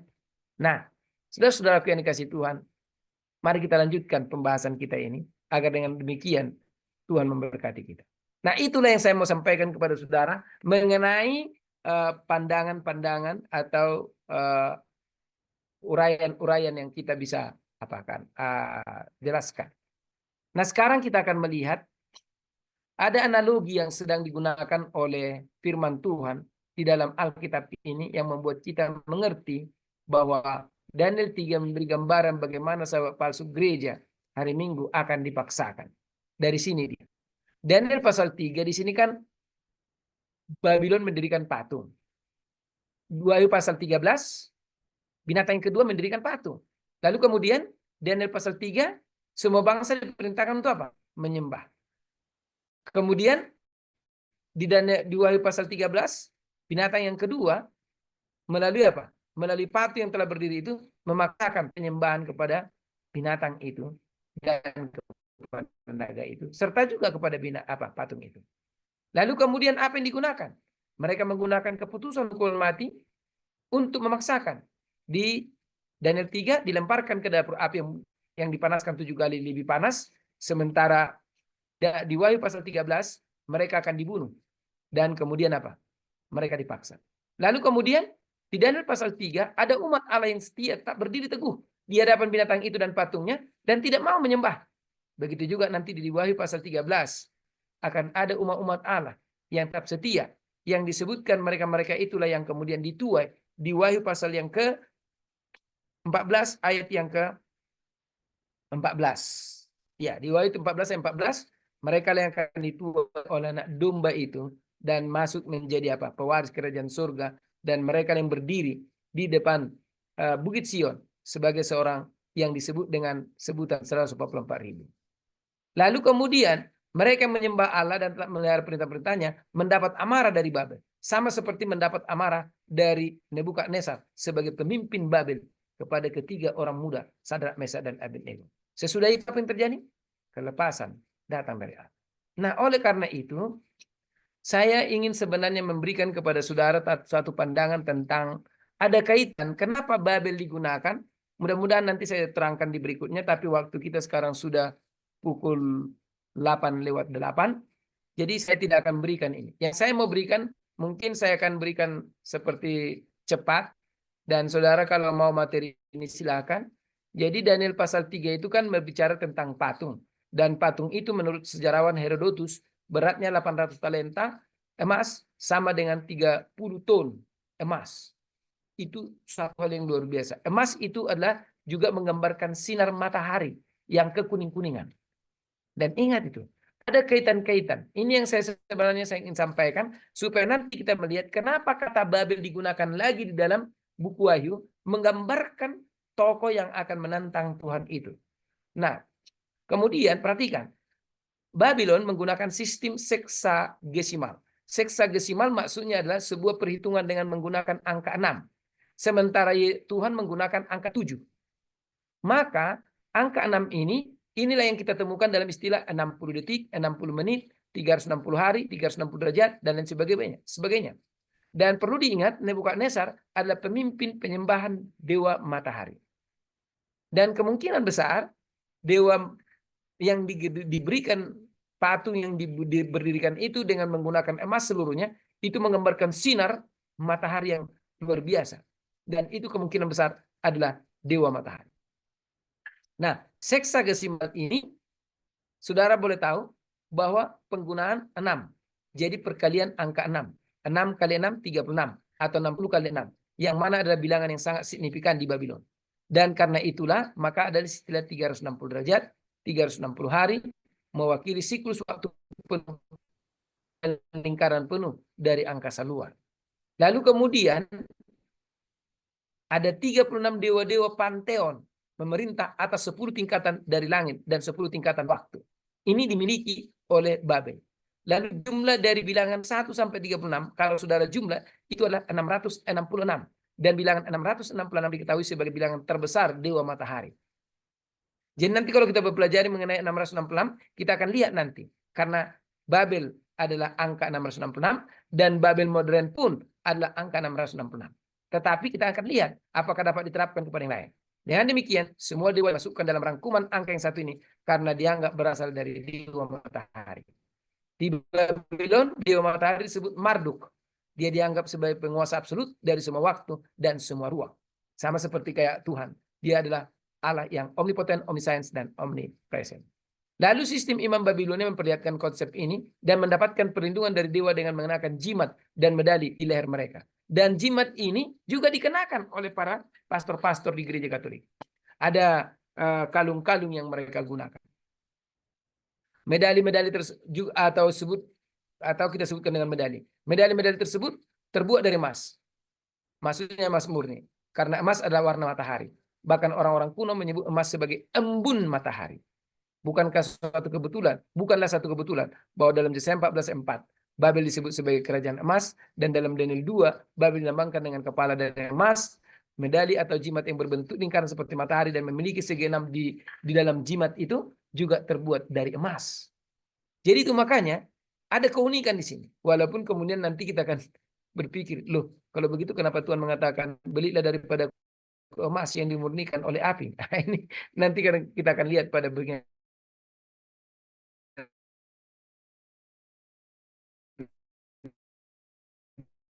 berikutnya.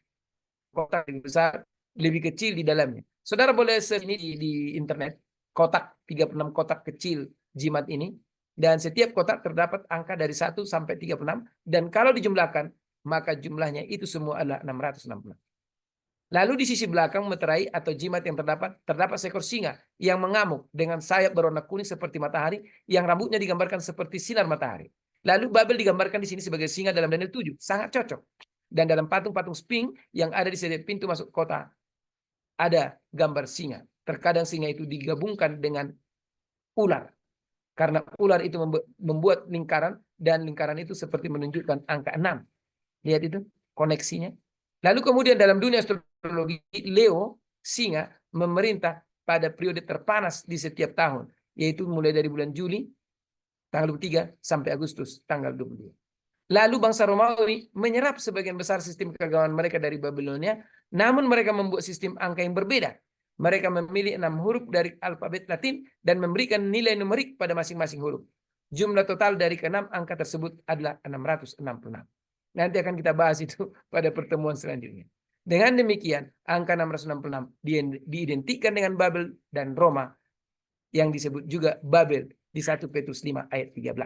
Jadi Pak Petrus salah satu rasul yang menyebutkan Roma itu sebagai Babel. Kenapa? Karena pada zaman dia melihat segala hal yang dimiliki oleh Babylon kuno ada pada Babel, ada pada Roma yang dia kemudian sebut jadi Babel itu. Dengan demikian, mereka memang itu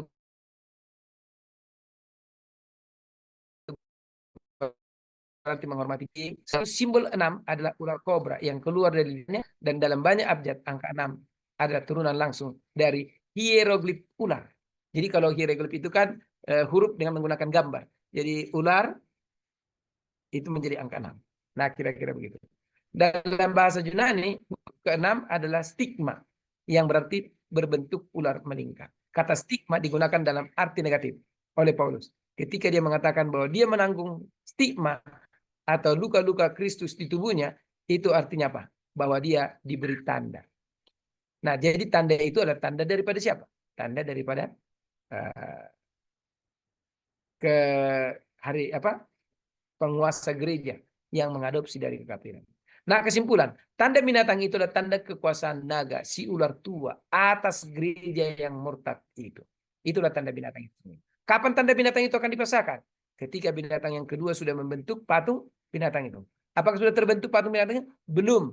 Dan apakah sudah mau terbentuk? Hampir mau terbentuk. Kita tinggal menunggu kapan itu dikumandangkan. Kepada siapa tanda binatang itu akan dipaksakan? Kepada orang yang mengaku pengikut siapa? Pengikut Allah. Bagi pengikut yang bukan pengikut Allah, juga akan dipaksakan. Dan mereka akan gampang menerimanya. Apakah tujuan dibalik upaya memaksakan tanda binatang ini? Apa tujuan dibalik upaya memaksakan tanda binatang ini? Ada dua. Untuk menaklukkan seluruh dunia di bawah kekuasaan naga itu. Karena dia ingin menguasai bumi. Sehingga dia menjadi tuan atas bumi. Karena itulah dia berkata kepada apa? Yesus, kalau engkau mau, lihatlah semua kerajaan-kerajaan ini. Semua ini adalah milikku. Akan kuberikan kepadamu kalau apa? Kalau engkau mau menyembah saya. Itulah maksud mengapa dia memaksakan tanda binatang itu. Yang terakhir, untuk menentang kekuasaan Allah di bumi. Dan dengan demikian, saudara saya, marilah kita belajar memahami bahwa Allah sedang mengingatkan kita agar kita jangan sampai jatuh ke dalam kesesatan. Allah, mari kita diperingatkan dari Tuhan, mari kita datang Tuhan yang tamat. Bagi kita dan harapan saya. Amin. Kita kembalikan kepada moderator kita. Baik, terima kasih Bapak Pendeta Joseph Ringo. Dan tentunya pada malam hari ini kita sudah mendengarkan penjelasan dari Bapak Pendeta. Dan saya yakin saudara juga sudah menyiapkan pertanyaan.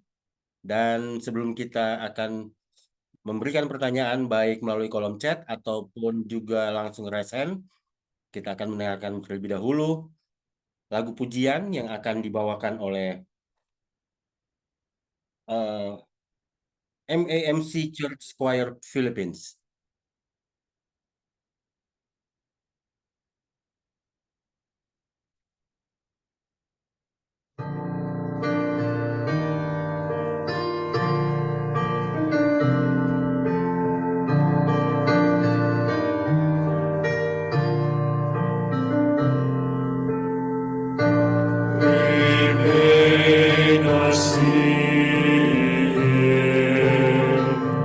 This God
Baik, saudara. Pada saat ini saya akan membacakan beberapa acara juga dari Oral Channel, yaitu Bisik Doa Waktu Pagi dengan tema Menyelamatkan Jiwa, yang akan dipimpin oleh pemimpin doa oleh Pendeta Hedelman Tampu Bolon pada Jumat 10 Mei 2024 jam 4.15 sampai jam 5.15. Lalu ada juga doa subuh wanita dan pria kekasih Tuhan dengan tema From Disaster to Disciple yang akan dipimpin oleh Bapak Alimanto Purba dan akan diadakan pada hari Sabtu subuh 11 Mei 2024. Zoom ID seperti biasa dan password juga seperti biasa. Oral Channel, kebaktian Oral Channel dengan tema Don't Quiet oleh Pendeta Jonathan Kuntara pada hari Sabtu 11 Mei 2024 pada jam 7 sampai jam 8 waktu Indonesia bagian Barat di Zoom yang sama.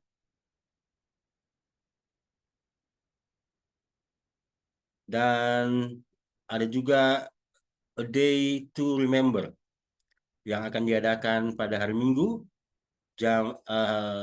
tanggal 12 Mei 2024 jam 8 waktu Indonesia bagian Barat atau Jakarta dengan Zoom ID yang sama oleh Pendeta Dr. Jonathan Kuntara. Baik, saudara-saudara, kita kembali lagi dan saat ini sudah ada raise hand yang masuk dari Bapak Harjono Hadi Saputro. Untuk tempat kami persilakan untuk Bapak Harjono Hadi Saputro.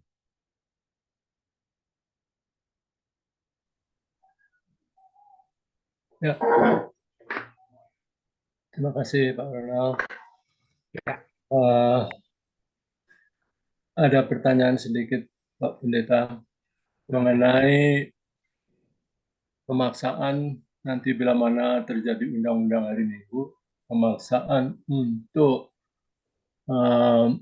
menyembah hari Minggu. Nah, bagaimana kira-kira sikap bangsa Israel ya pada bangsa Israel saat ini?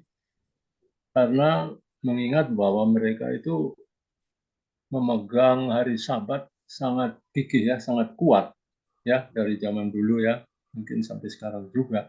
Ya. Jadi bagaimana kira-kira sikap bangsa Israel nantinya itu? Apakah menentang atau bagaimana? Menurut pendeta, mohon keterangannya. Terima kasih pendeta. Baik. Apakah mereka akan menentangnya? Menentang atau akan tetap menerima hari Sabat itu? Nah, pertanyaannya ini bagus sekali. Sekarang kita harus memahami ada dua hal dalam penyembahan.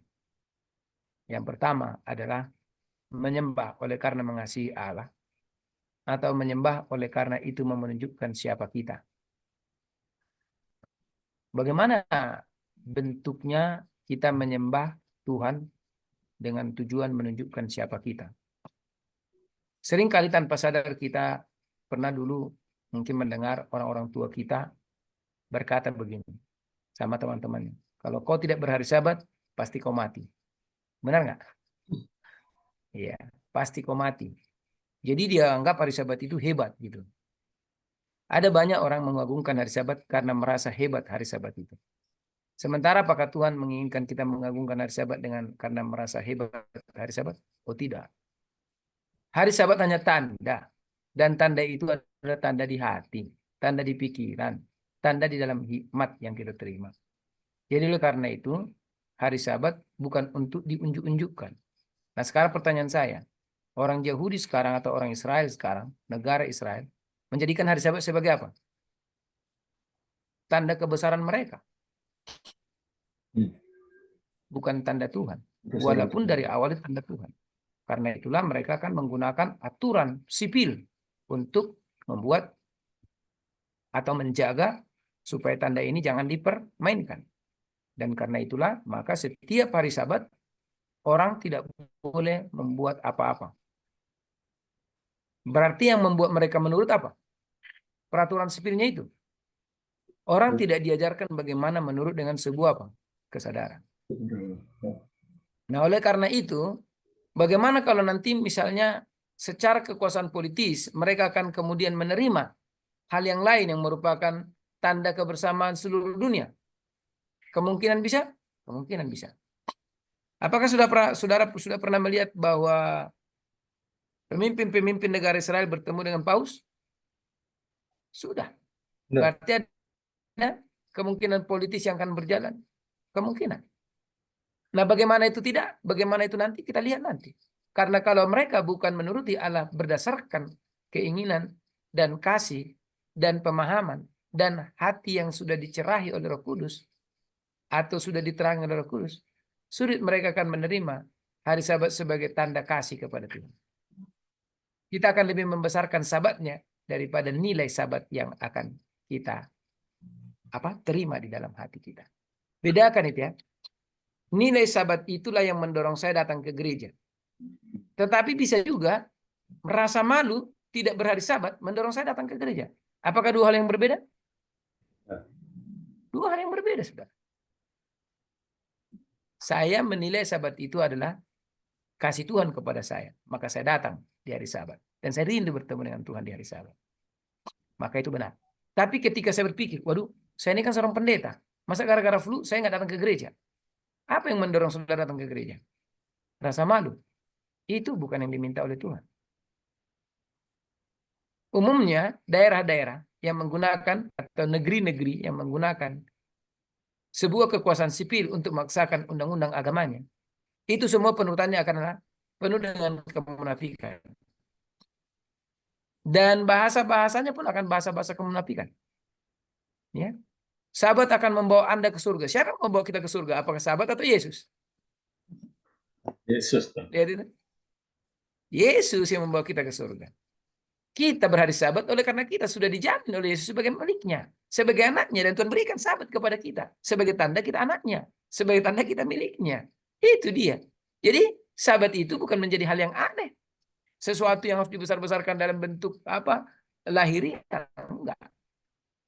Nah, kira-kira begitu dulu jawaban saya supaya kita mengerti bahwa kekuasaan sipil tidak akan sanggup membuat dia atau hari Sabat itu dijalankan seperti yang diminta oleh Alkitab. Karena sipil, seberapa banyak pun alasan kita kalau melanggar, tetap jalankan aturan.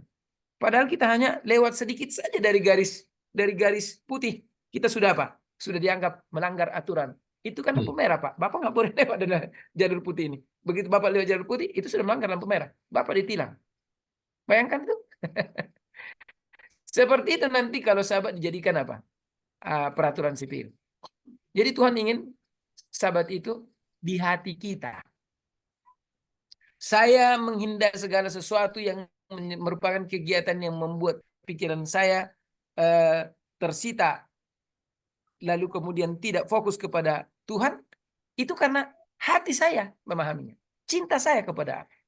Makanya Yesus mengatakan dalam Yohanes 14 ayat 15, jikalau kamu mengasihi aku, apa katanya? Itu dia. Apakah karena kasih kepada Allah, negara Israel melakukan sebuah aturan bahwa hari Sabat tidak boleh ada pekerjaan? Bisa kita katakan karena mereka mengasihi Allah? Mungkin orang mengatakan, tapi kalau saya jujur mengatakan tidak. Karena itu adalah kebanggaan negara Israel. Mungkin perorangan bisa juga terjadi, pendeta ya. Iya, Tuhan berkati ya. Mungkin ada yang lain? Terima kasih, pendeta. Amin. Ya, Tuhan memberkati. Oke, baik. Terima kasih Bapak Arjono Hadi Saputra yang sudah memberikan pertanyaannya. Ada lagi satu pendeta yang masuk lewat chat, yaitu dari Bapak ini ya, Tobias 67. Selamat malam pendeta. Sekarang ini banyak anggota Advent yang menganggap pergi ke pesta, katanya pergi ke pesta itu adalah melawat. Bagaimana pandangan pendeta? Terima kasih. Itu kan sudah bahasa spekulasi. Dari kata-kata yang digunakan kan bahasa spekulasi. Katanya melawan. Kenapa enggak dibilang bahwa Sabat boleh melawan? Sabat boleh melawat enggak? Boleh. Tapi melawat siapa? Jadi ini pikiran kita yang berdosa ini, kalau sudah disusupi dosa, bahasanya pintar juga. Saya mau kita menyadari, apakah kita sedang menunjukkan kasih kita ketika kita pergi ke pesta? Kasih kita kepada Tuhan ketika kita pergi ke pesta? Atau sedang menunjukkan yang pertama, aduh rasa nggak enak dong kalau kita nggak datang ke pesta. Aduh, ini saudara loh, ini opanya si Anu ini omnya nih. Saudara tahu, saya sebagai pendeta, saya bersama istri, ini semarga nih, sudah kenal dekat. Dia kirimkan undangan hari Sabat. Lalu apa yang saya buat? Hari Jumat saya datang. Oh, rasa parah saya bilang. Bahasa Batak ini. Oh, rasa parah. Sorry bah, saya nggak bisa datang besok. Tapi saya senang pesta anak kita ini berjalan dengan baik. Saya akan berdoa untuk pesta anak kita dengan baik. Aduh datanglah, datanglah. Mungkin selesai kau berkhotbah nanti di gereja langsung datanglah. Kan begitu kata-kata daripada namanya juga sudah keluarga kan. Datanglah. Saya percaya kau harus datang. Tapi saya katakan, tidak apa-apa. Doa saya sudah akan sampai. Doa saya akan membuat semua caranya bagus. Dan mudah-mudahan semua bagus. Dan saya tidak bisa juga meninggalkan gereja. Dan tidak bisa juga meninggalkan apa yang sudah Tuhan perintahkan kepada saya. Nanti satu saat kau mengerti. Lalu saya sudah bungkus di amplop saya punya apa? Pemberian. Saudara tahu? Saya datang. Saya berikan itu. Oh ini. Lah, kau salah katanya. Enggak lah, saya kasih. Ambillah, enggak apa-apa. Dan malam minggunya saya datang lagi. Malam minggunya saya datang lagi. Supaya dia merasa nyaman. Bahwa saya bukan sengaja untuk membuat dia nggak enak hati. Saya datang malam minggu. Dan kemudian setelah datang malam minggunya, kita cerita lebih panjang. Dikasih kita makan. Dikasih kita apa? Dikasih kita seperti makan pesta itulah. Ayo buat makanan. Walaupun barangkali makanan itu adalah yang dibeli. Atau mungkin yang sudah disiapkan di rumah. Karena kita nggak datang lagi ke tempat pesta kan. Ke rumah. Jadi hubungan yang indah membuat kita akan dihargai. Dan akhirnya kita selalu hibur. Jangan berpikir kami sedang meniadakan. Tidak. Yang naik orang Batak layak memberikan ulus, berikan ulusmu. Tapi katakan, ini saya berikan di sini. Saya tidak akan bisa menguluskan ini dari sahabat. Saya berikan di sini sebagai tanda bahwa saya adalah tulang daripada anak ini. Dan kemudian datang undangan yang berikutnya. Tapi ingat, saya berikan peringatan. Ingat ya, nanti kalau hari berikutnya kau harus tanya dulu kepada saya. Kalau memang kau mau menginginkan ulus lagi kepada ini bere-bereku ini. Ini untuk yang pertama. Jadi kita selalu beri pelajaran. Dan hasilnya dia akan bertanya, tulang kita mau bikin pesta. Hari apa? Jangan hari Sabat. Hari Jumat gimana? Oke, hari Jumat bisa. Saya akan percepat. Saya akan duluan membawakan ulus. Semua itu bisa dibuat mengerti. Dan setiap orang Advent yang pergi ke pesta, saya tidak yakin dia sedang menikmati hari Sabat di situ. Percayalah. Jangan berspekulasi diri. Memang ada pendeta yang pernah mengatakan kepada saya, boleh pergi ke pesta hari Sabat. Tapi saya tanya, lalu apa yang Bapak lakukan di pesta itu di hari Sabat? Duduk bersama perokok, duduk bercerita dengan bukan cerita Sabat. Dia katakan menginjil, apa yang kau jil di situ? Tidakkah bisa kau tunjukkan bahwa hari Sabat itu hari yang kudus, yang hari yang diasingkan, hari yang di mana itulah hari di mana kita datang kepada Tuhan? Jadi kepada teman-teman kita yang ada di sini, sorry ya, saya bukan memaksa saudara. Mari melayani Tuhan dengan kebebasan memilih yang kita pelajari pada beberapa sahabat yang lalu. Kebebasan memilihmu gunakan dengan baik dan benar. Karena Tuhan Maha Penilai. Kita mungkin pendeta ringo-ringo bisa salah memberikan advice, nasihat. Tapi surga akan membuat nilai. Dan ketika nilai itu sudah terjadi dan sudah tertera, maka pada waktu dia datang, dia katakan apa? Engkau ditimbang dan didapati apa? Ringan. Itu yang kita takutkan, saudara. Jadi jangan bermain-main dengan hari Sabat. Karena sebentar lagi hari Sabat akan menjadi ujian. Nanti pemaksaan undang-undang hari Minggu kata, lalu ngomong-ngomong aja hari Sabat. Lu ngomong hari Sabat. Lu nanti tangani kerja di rumah. Anda buka laptop di rumah. Kerja. Lu bilang hari Sabat. Yang benar aja. Semakin lebih parah kita, saudara. Dari sekarang lah waktunya kita untuk mengatakan tidak ya tidak kepada hari Sabat. Makanya Yesus berkata, kalau ya di atas ya, dan tidak di atas apa? Tidak ya. Demikian tanggapan saya. Terima kasih. Baik, terima kasih pendeta. Mudah-mudahan sudah terjawab apa yang sudah menjadi pertanyaan oleh Bapak Bapak Tobias ya, yang sudah memberikan pertanyaan. Ada pertanyaan selanjutnya dari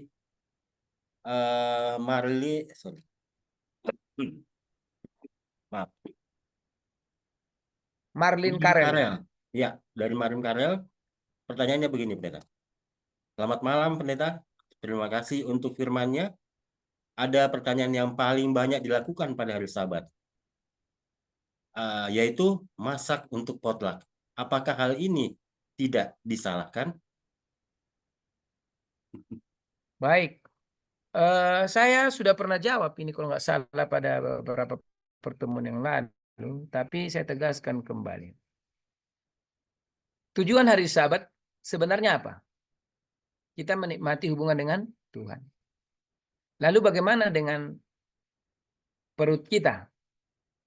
Tuhan menginginkan kita untuk bisa dua hal. Satu, kalau kita gunakan hari Sabat itu hari puasa, boleh. Bagus sekali. Tapi kan tidak bisa semua berpuasa. Makanya puasa tidak pernah menjadi liturgi dalam satu gereja kita. Ada beberapa agama menggunakan puasa keharusan dalam ibadah mereka. Karena itulah puasa itu menjadi opsional. Dan setiap orang bisa. Walaupun ada juga puasa yang dikumandangkan.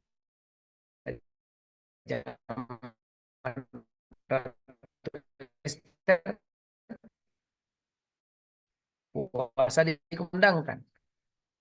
Begitu juga pada waktu hari raya boleh makan ini. Ada puasa saram, berpuasa terhadap gula, yang boleh hanya roti tidak beragi, ya, begitu. Nah sekarang bagaimana dengan potluck? Saya harus buka dulu mengenai potluck ini. Saya jujur sering kali mengadakan evaluasi, tapi ya memang gimana ya, saya agak sulit mengatakannya.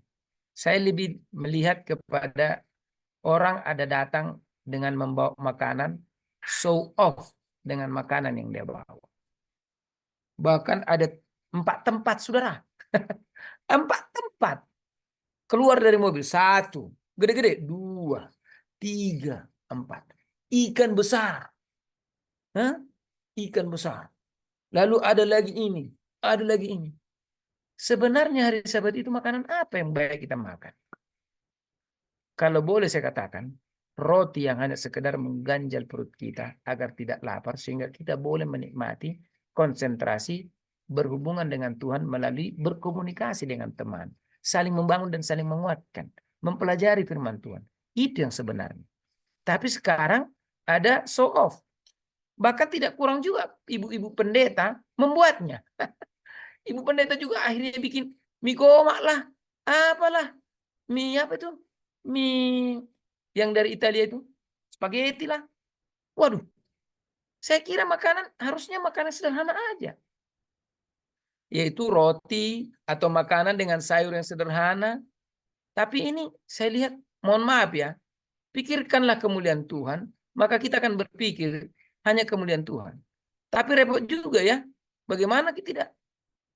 Makanya kalau dalam satu potluck, saya nggak pernah yang terdepan mengambil makanan. Saya selalu yang terbelakang. Saya biarkan mereka menikmati makan. Apa yang ada yang sisa saya makan. Karena tujuan saya makan bukan untuk kenyang. Tujuan makan saya adalah untuk menikmati kebersamaan makan bersama. Sekedar apa adanya. Itu aja. Karena waktu itu bapak saya pernah membuat kami tidak makan hari Sabat. Tidak masak hari Sabat. Jadi bapak saya ini, mama saya waktu itu lupa. Mungkin pulang kampung mama saya. Jadi kami bertiga bersama anaknya. Jadi saya dengan abang, dengan dia, bapak. Lalu kemudian apa yang dilakukan bapak saya? Dia ambil ketan, dia bubur, dia campur dengan apa namanya itu ya, kacang hijau, dia bubur, dia godok banyak, satu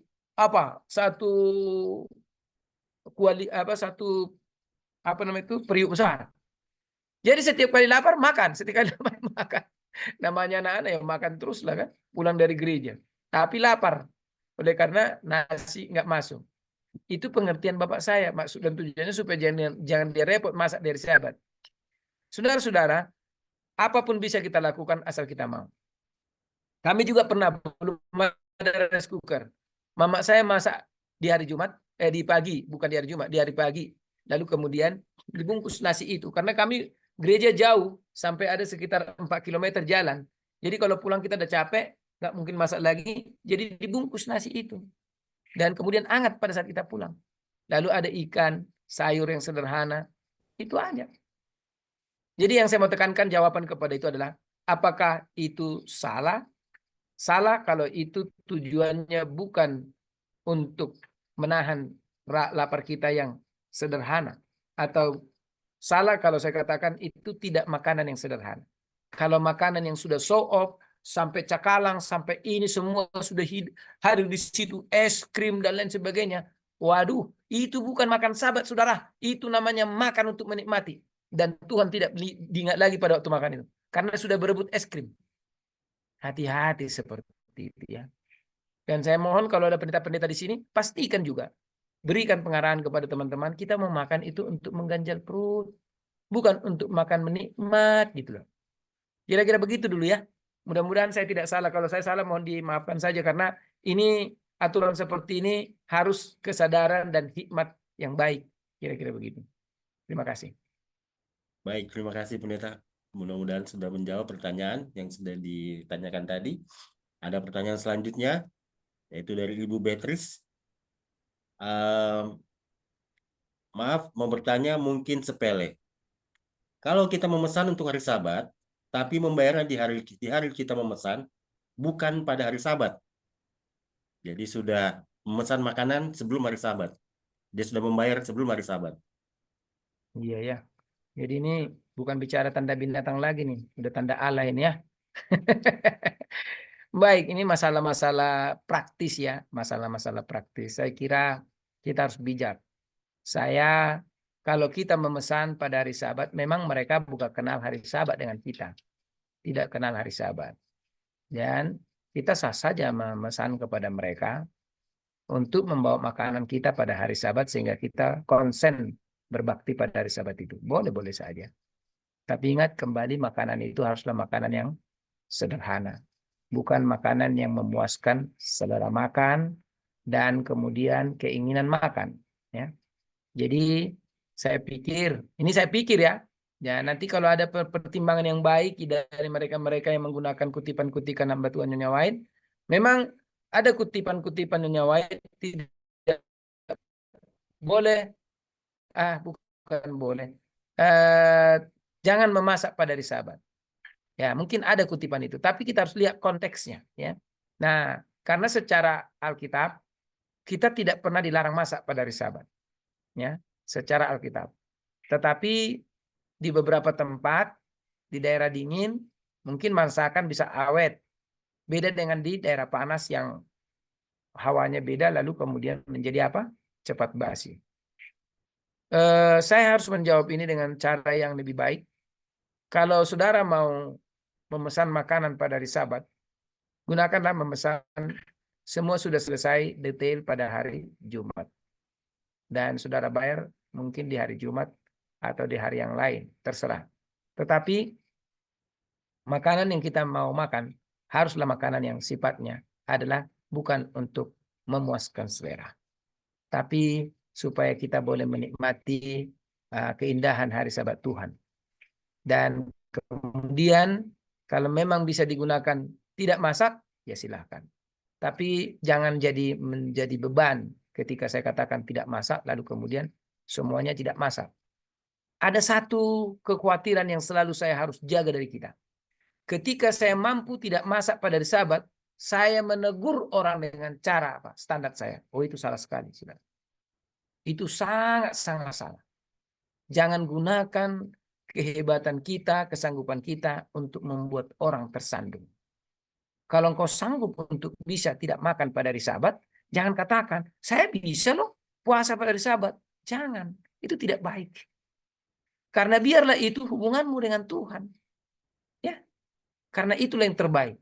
Sehingga kalau dia mau bertanya, memang Bapak nggak makan? Kemarin nggak makan, sekarang Bapak juga nggak makan. Sabat ini juga nggak makan. Kenapa Pak? Oh, saya mencoba.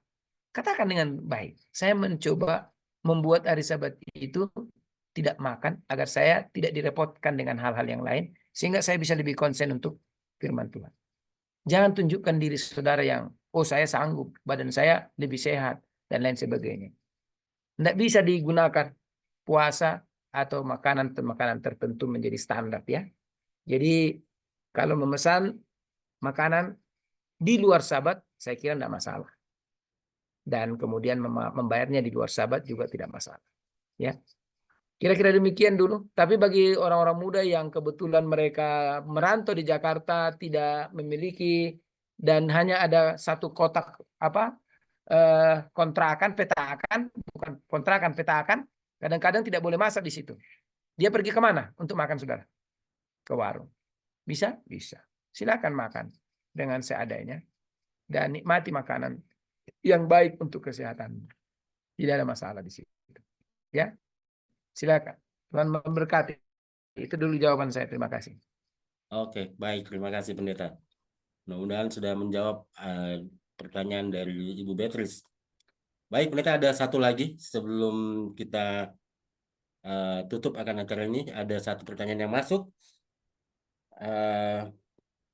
Malam ini pekabaran malam ini banyak berbicara tentang saudara-saudara kita dari Kristen yang lain yang sudah kita dengar tadi. Bagaimana dengan saudara-saudara kita yang dari kaum minoritas yang beribadah pada hari Jumat?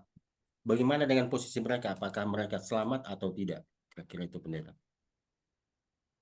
Oke. Yang pasti sebenarnya kita harus tahu bahwa hanya satu hari penyembahan kepada Tuhan. Tidak ada hari yang lain. Ya kan? Dan kita harus mengingat di luar daripada hari Sabat, itu bukan hari Tuhan. Nah sekarang, apa yang menjadi penekanannya? Penekanannya adalah bagaimana menyampaikannya dengan baik. Itu dia. Orang yang berhari Jumat, itu sebenarnya kalau kita sadarkan, itu bukan Jumat sebenarnya. Berjemaah, berkumpul. Dan kemudian di dalam Al-Quran sendiri, bahwa hari beribadah itu hari Sabtu. Surat Al-Baqarah ayat yang ke-65. Bahwa hari Sabtu adalah hari beribadah. Jadi apa yang kita mau pikirkan, pertanyaan itu baik. Tapi yang kita perlu doakan adalah, Tuhan bagaimana saya menyampaikannya dengan baik. Berikan saya hikmat. Karena kenapa saudara-saudara? Orang kan sudah terbiasa. Ketika sudah terbiasa, sudah mendarah daging. Dan ketika sudah mendarah daging, apa yang menjadi persoalannya? Persoalannya adalah susah dia berubah. Ada ikatan yang membuat dia susah berubah. Tapi hubungan yang baik, tetap menghormati, akan membuat itu bisa apa? Secara perlahan-lahan dilakukan. Jadi yang pasti kita bukan memaafkan mereka yang berhari Minggu, lalu memaafkan yang berhari Jumat, berhari Kamis, berhari hari yang lain. Tidak ada maaf. Tetap harus ada satu keharusan dia harus mengenal. Tapi caranya itu yang paling penting. Bagaimana menyadarkan dia bahwa ini adalah sesuatu yang harus dia ketahui. Kira-kira begitu ya. Terima kasih. Oke, baik Pendeta. Satu lagi yang terakhir mungkin menjadi sekaligus menjadi satu closing statement untuk pembicaraan malam ini. Saya bacakan, Pendeta. Apakah salah kita menyembah Tuhan di hari yang lain selain hari Sabat? Bagaimana dengan ibadah pertengahan minggu? Apakah itu bukan hari penyembahan? Mohon dijawab, Pendeta. Sekaligus Oke. tutup. Baik. Ini perlu pemahaman yang lebih sedikit jeli ya. Berapa hari diberikan Tuhan kepada kita? 6 hari. Oke. Dari 6 hari, apakah kita harus mengambil waktu yang dari 6 hari ini kita berikan untuk Tuhan juga? Maksud saya kita datang kepada Tuhan lalu berdoa, berkomunikasi, bermeditasi, lalu kemudian membaca firman. Apakah ada? Ada. Ada bukan? Tetapi bagaimana dengan hari Sabat?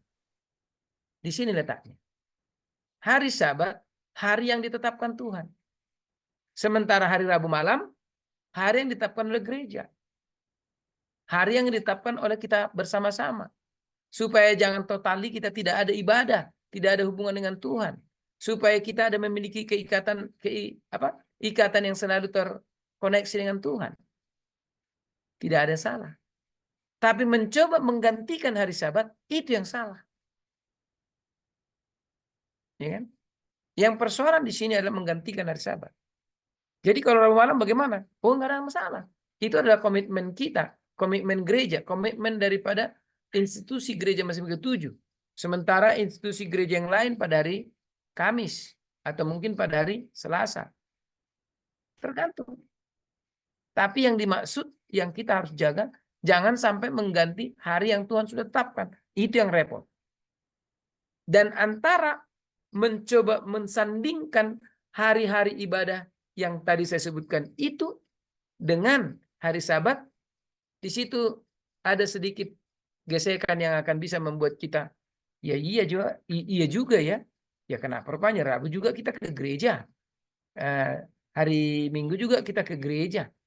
Samanya hari Sabtu pun ke gereja. Bisa begitu gesekannya. Tapi ingat, karena Tuhan yang sudah membuat hari itu hari berhenti, tidak ada kegiatan, maka kita harus menghormatinya seperti cara Tuhan. Saya mau bacakan dulu Ibrani 12 ayat 8. Boleh Pak Ronald bacakan Ibrani 12 ayat 28? Supaya saudara lihat bahwa menyembah Tuhan bukan seperti mau saya. Nah ini dia. Ini ayat-ayat ini penting untuk kita tanamkan dan kita harus hafal ini. Ibrani 12 ayat 28. Apa dikatakan? Begini. Jadi karena kita menerima kerajaan yang tidak tergoncangkan, marilah kita mengucap syukur dan beribadah kepada Allah menurut cara yang berkenan kepada siapa? Kepada siapa? Menurut cara yang berkenan kepada siapa? Kepada Tuhan. Bukan kepada kemauan saya. Bukan kemauan kelompok. Bukan kemauan institusi. Karena itulah, jangan hari-hari yang lain yang kita berikan kepada Tuhan itu, kita anggap sudah sama itu dengan Sabat. Nggak boleh. Sabat tetap Sabat, walau saudara datang hari Jumat. Walau saudara datang hari Kamis kepada Tuhan, walau saudara datang hari Rabu kepada Tuhan, menyembah Tuhan di situ, itu nggak masalah. Tetapi tidak boleh mengabaikan hari Sabat. Semoga ini menjadi satu jawaban yang baik. Nah, sebagai closing statement kita pada malam ini, saudara-saudara yang dikasihi Tuhan, tanda yang dimiliki oleh Allah disebut metrai. Kata metrai menyatakan kita telah dijadikan milik. Pertanyaan saya, sejak kapan saudara dan saya dimetrai? Sejak kita menyerahkan diri kita kepada siapa? Kepada Tuhan. Tetapi ada namanya pemetraian secara the last time.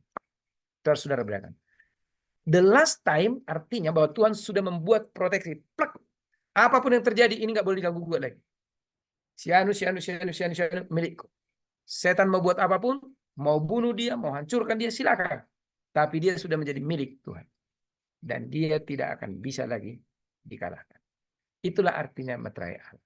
Sementara tanda binatang adalah menyatakan dengan menerima itu, dia menyatakan tunduk kepada siapa? Binatang itu. Atau yang digambarkan oleh binatang itu ya. Yang digambarkan oleh binatang itu apa? Gereja kepausan. Dan semua gereja-gereja yang lain yang tidak mau menerima hari Sabat dan menganggap bahwa hari Minggu itu adalah hari yang sah-sah saja, tidak lain tidak bukan. Mereka tetap sebagai penyembah binatang. Bila mana nanti tiba hari the last time. Jadi tanda binatang itu pas di the last time itu. Bukan belum sekarang. Jadi hari Minggu masih hari libur. Belum menjadi sebuah hari yang disahkan secara legislatif. Nanti akan disahkan secara legislatif bahwa setiap orang harus menutup toko, membuat tidak ada apa? Tidak ada kegiatan apapun pada hari Minggu. Dan itu sekarang digaung-gaungkan dengan cara memasukkan apa yang disebut dengan climate change. Bagaimana merawat bumi, save our earth, dan lain sebagainya. Dan dengan itu akhirnya semua orang dipaksa untuk berhenti dari segala kegiatan pada hari Minggu. Dan ketika itu sudah menjadi sebuah paksaan, baru itulah yang disebut tanda binatang. Tuhan memberkati kita semua. Sampai ketemu lagi pada bulan Juni. Tapi Kamis depan kita akan bertemu dengan Vigilance yang akan membawakan pelajaran-pelajaran luar biasa. Tuhan memberkati kita semua. Adalah doa dan harapan saya. Amin. Amin, puji Tuhan. Terima kasih pendeta atas penjelasannya. Sama-sama, Tuhan memberkati juga. Terima kasih. Kita berdoa. Ya, kita berdoa dulu. Tuhan kami Bapa yang penuh kasih yang bersemayam dalam tahta kerajaan surga, kami datang kepadamu Tuhan di akhir daripada seluruh rangkaian acara ini, dan engkau melihat anak-anak-Mu Tuhan banyak sekali yang masuk.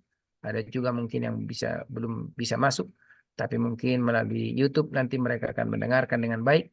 Kami mau berdoa Tuhan, berkatilah pelajaran ini menjadi pelajaran berharga bagi kami. Dan dengan demikian kami tahulah bahwa waktunya sudah dekat, dan sesuai dengan apa yang terjadi sekarang ini, tidak berapa lama lagi Tuhan, para pemimpin-pemimpin dunia akan duduk dalam satu meja, dan mereka akan melakukan satu penyelamatan bumi. Dan dengan menyelamatkan bumi, mereka akan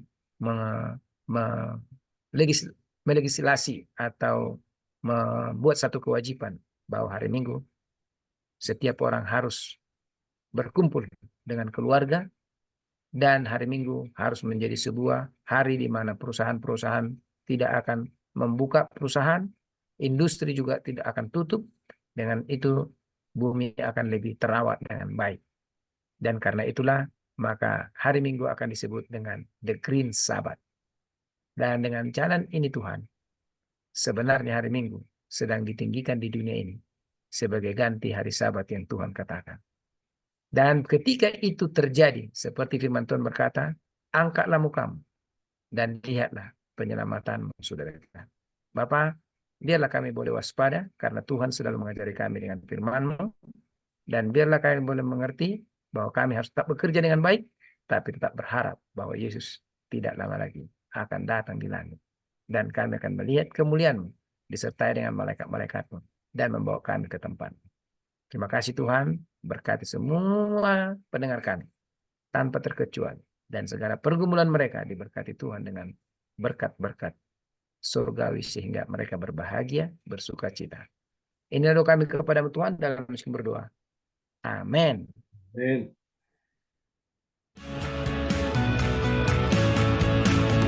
Selamat Sabat semua, Om Hans Kumaha, selamat Sabat, Om Harjono, MC kita, Bapak Ronald, Anta Terry Hendricks dari